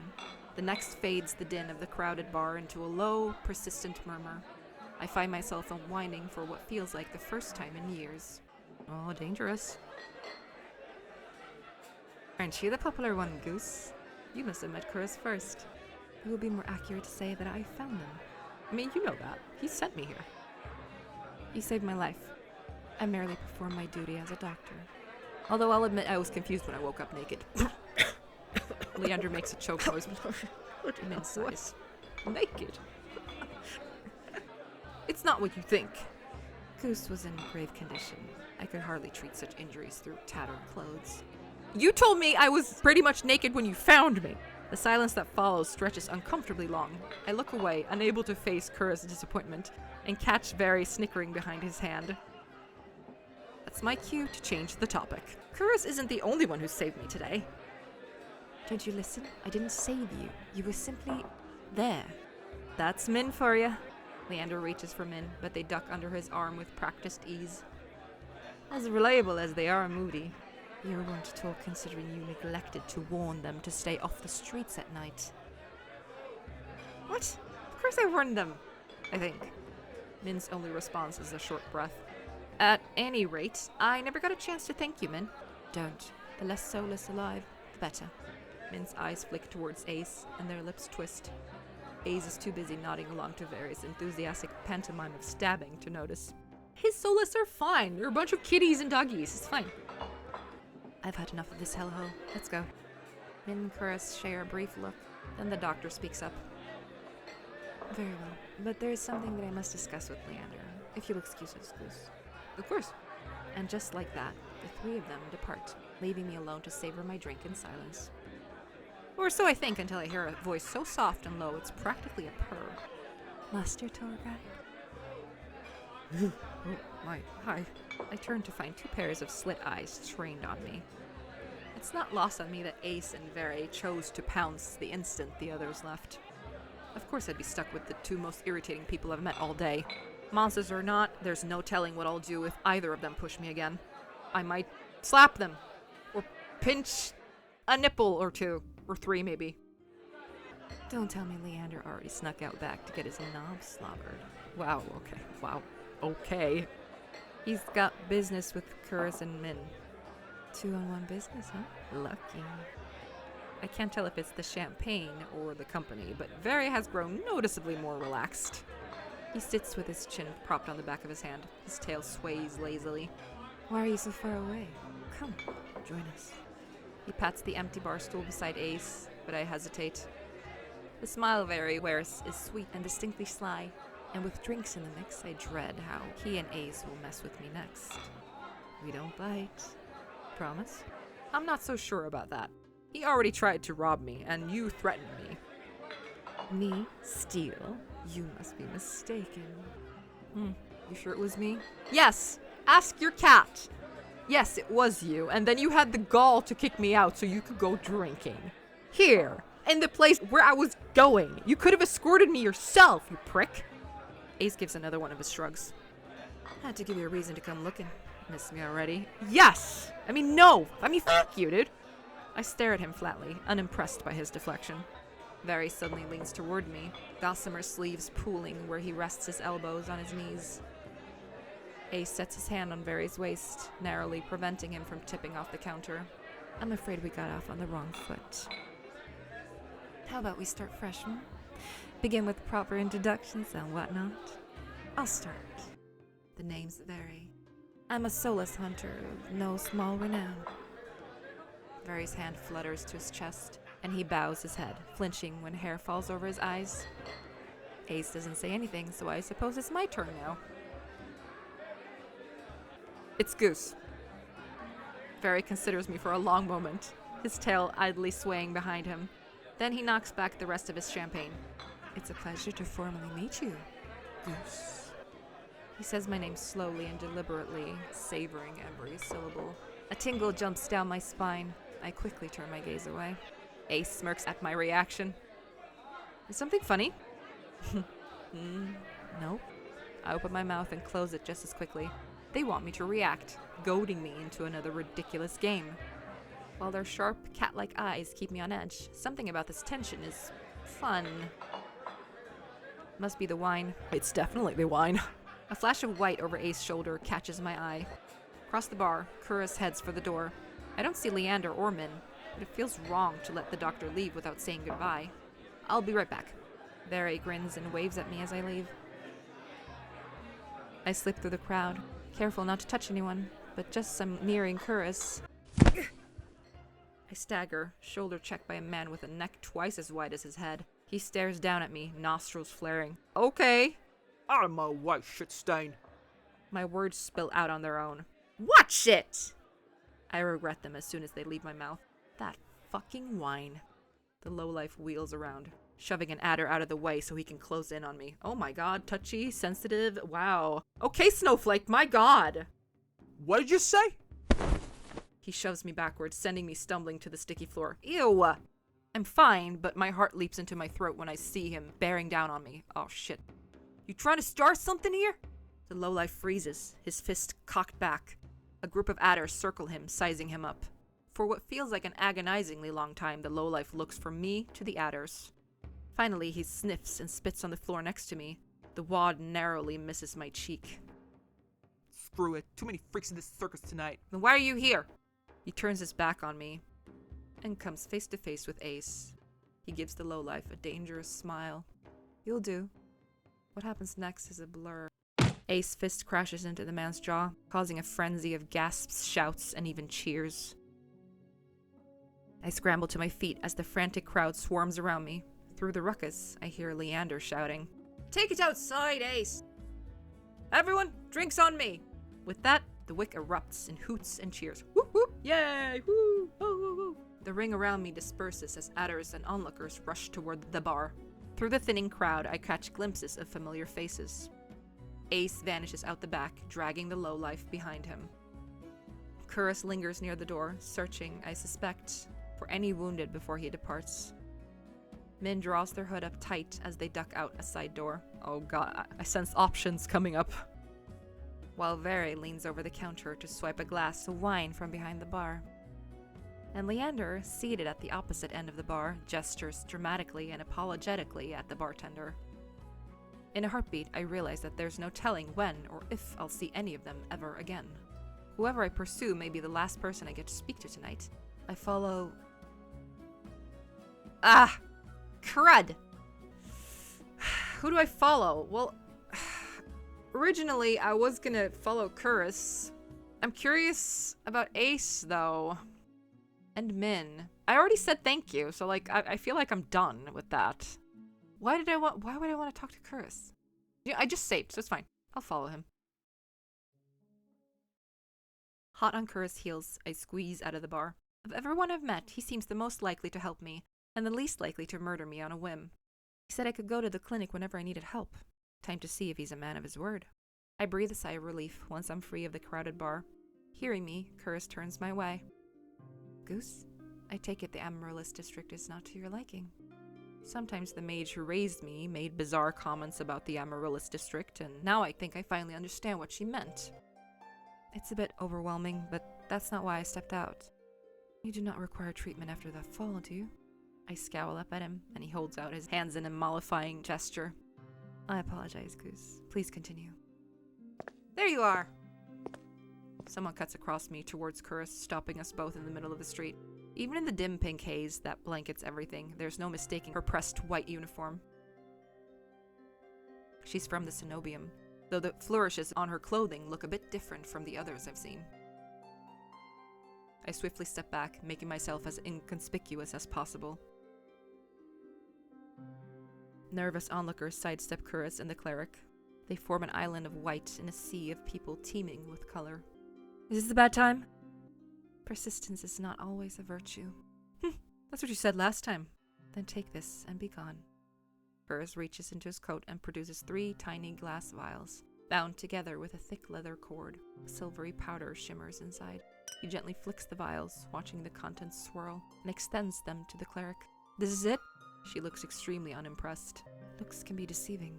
He throws me a glance and a swift smile, but I'm too surprised to respond. Curus was the first to warn me about the Cenobium. No one had anything good to say about it. And yet here he is, openly dealing with a Cenobium cleric in the Amaryllis district. I glance at Curus and then the cleric, who seemed to notice me for the first time. A new patient of yours? Her eyes linger on me for a long, tense moment, but then Curus steps between us. She sighs and disappears into the seething crowd. Goose, is something amiss? What was that about? Yeah, what was that all about? Lower your voice. It is of little consequence. That's all you have to say after the earful you gave me about the cenobium? Be calm. He holds one finger to his lips, which suddenly curl into a cat-like smile. For now, please join me on a short stroll. Oh, he's gonna eat me. Maybe in a fun way? Kura's golden eyes twinkle in the low light. He beckons me away from the main thoroughfare and down a side street filled with vendors hawking late-night snacks. What? Wait! Powerfully curious despite myself, I hurry after Kuras. Each of his long, graceful strides easily doubles mine. I catch a glimpse of his gleaming white coat as it disappears around the corner of the street. Wait, you tall bastard! The moment I catch up, the enticing scents of freshly baked goods flood my nose. My stomach rumbles loudly. 1 honey pistachio cookie, please. Oh, that sounds so good. Is it like baklava? Oh my god. Coming right up! Without breaking his swift pace, Kuras plucks the sticky confection out of the merchant's hands and offers it to me. The heavenly smell makes my stomach rumble again, and I take a bite without hesitation. That's delicious. Kuras watches me with an indulgent smile, and I notice he hasn't gotten anything for himself. Oh, sorry, did you want to share? Well, that's too damn bad. You're not hungry? Do not concern yourself with me. He stops mid-sentence, his eyes darting back the way we came. The hairs stick up on the back of my neck. I turn just enough to peek over my shoulder, hoping I don't look too suspicious.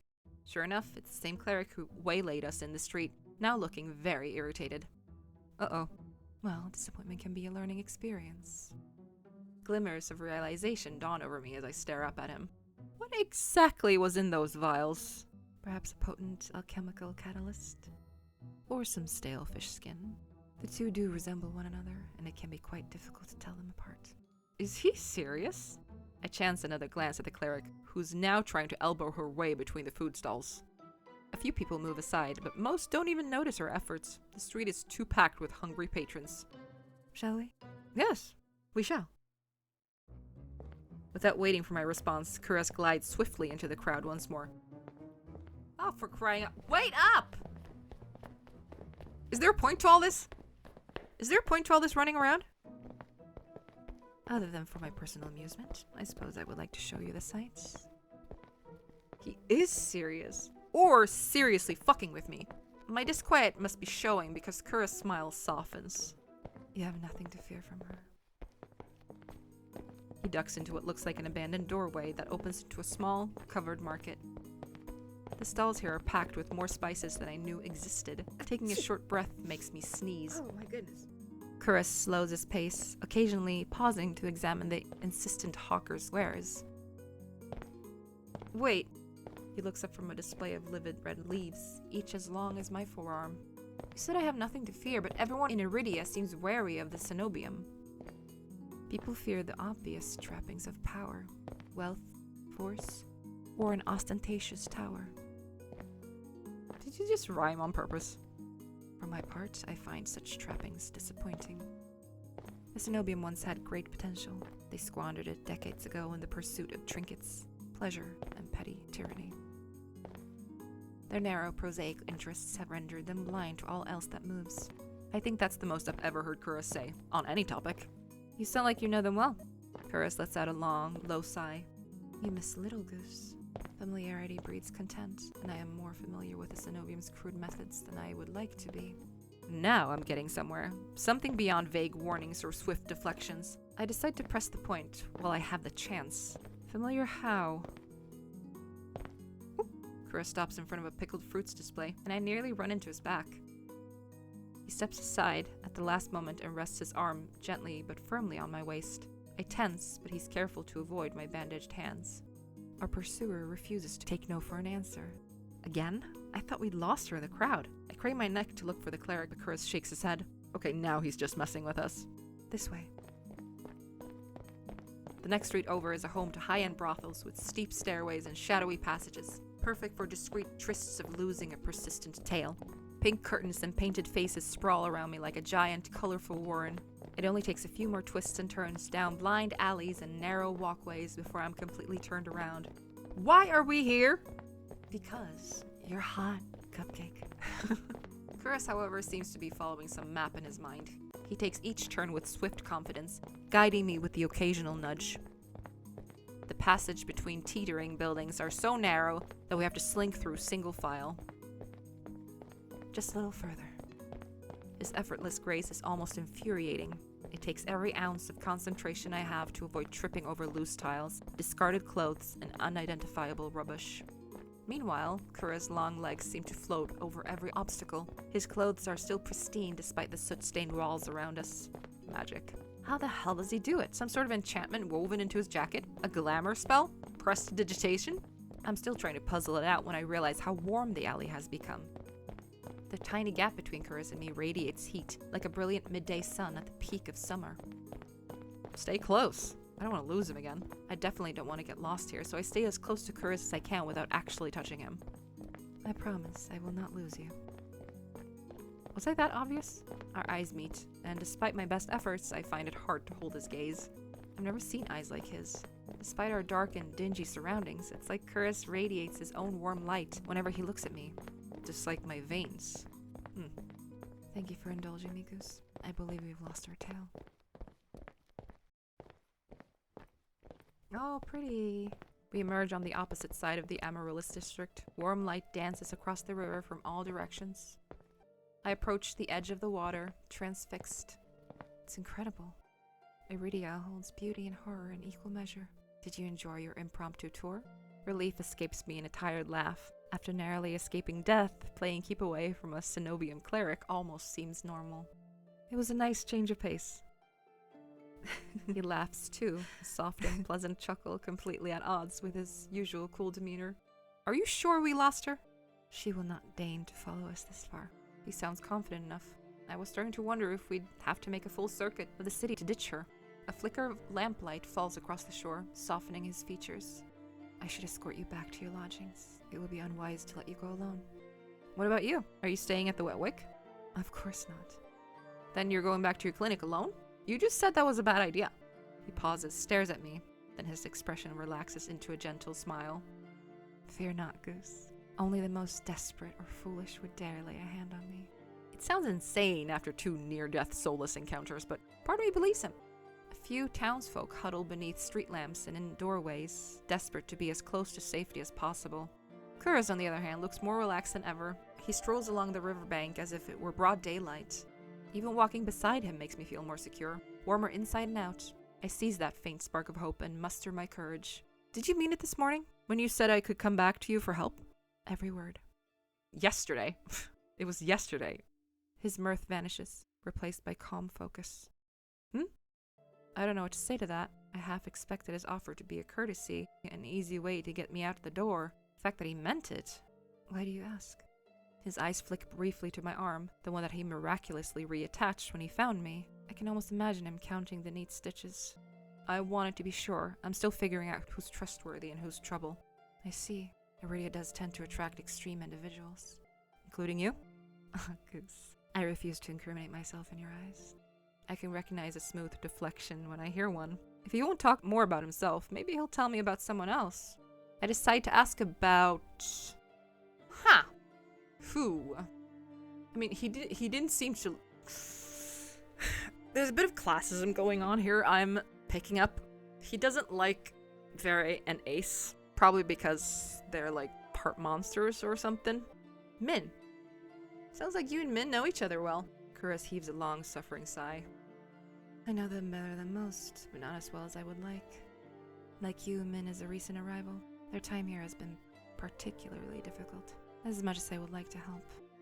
He trails off, but I know exactly what he's talking about. Min doesn't seem like the sort to accept help. Do they always pick fights with adversaries twice their size? I have implored them not to. They rarely listen. I mean, they saved my ass. Leander. Why'd you send me to Leander for help? Few know Eridia better than Leander. The company he keeps can be questionable, but I had confidence in him. Yeah, his adders were rough around the edges, but they had my back. Leander has always preferred the company of those like him. Survive us or Lowtown's harsh realities. You must have noticed how they flock to him. I nod. Leander seemed to know every single person in the Wet Wick. And that's a good thing? Leander's closest peers trust him with their lives. I would say that counts for something. Yeah. What do you know about the fox? How do you know Barry? Kuras visibly stiffens. and I remember the venom in Very's voice when he grabbed me. That fucking doctor. It looks like the feeling is mutual. Regrettably, Very is one of my worst patients. How did you cross his path? He stole my keys. He stole my room key. You are fortunate that he did nothing else. Oh, he would have. He would have. But you don't need to know that. He is far deadlier than he seems. There's a reason for the collar and chain. I don't know if I feel good about that, though. Very seems suspicious to me. I hesitate, waiting for Kuros to elaborate, but he seems to find even the thought of Very distasteful. What about Ace? Have you ever been out to see Ace at the Sea Spring? Once. Only once? Seems like a spring with miraculous powers would interest a doctor. A long silence follows, so long that I'm not sure Kuros heard me. I'm about to repeat myself when he finally speaks in a near whisper. Ace is the rare newcomer who has immediately proven himself worthy of respect. The Sea Spring is another matter. Hidden depth often contain unwelcome secrets. You could say that about anything around here. A fair point. Nonetheless, I have seen many purported wonders, and the Sea Spring is unlike any other. Only time will tell what that means. With my curiosity sated for now, I fall silent.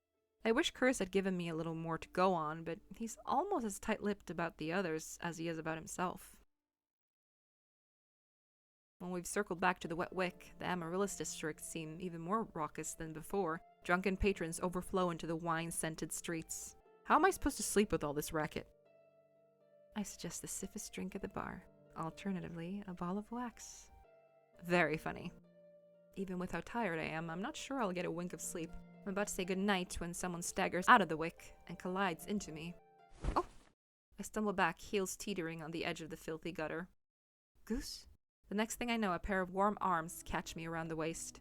I find myself staring at Kuros, pressed against his chest. His grasp loosens, but he doesn't quite let me go. Something shifts in his gaze. His eyes fix on my face, and I feel myself growing hot all over at his intense scrutiny. Oh my god, it's a meet cute. What does he see in me? What's he looking for? Kuros? My apologies. Even after moving away, Kuros' warmth permeates my clothes. I quickly tug my cloak straight, trying to recollect my scattered thoughts. Good night.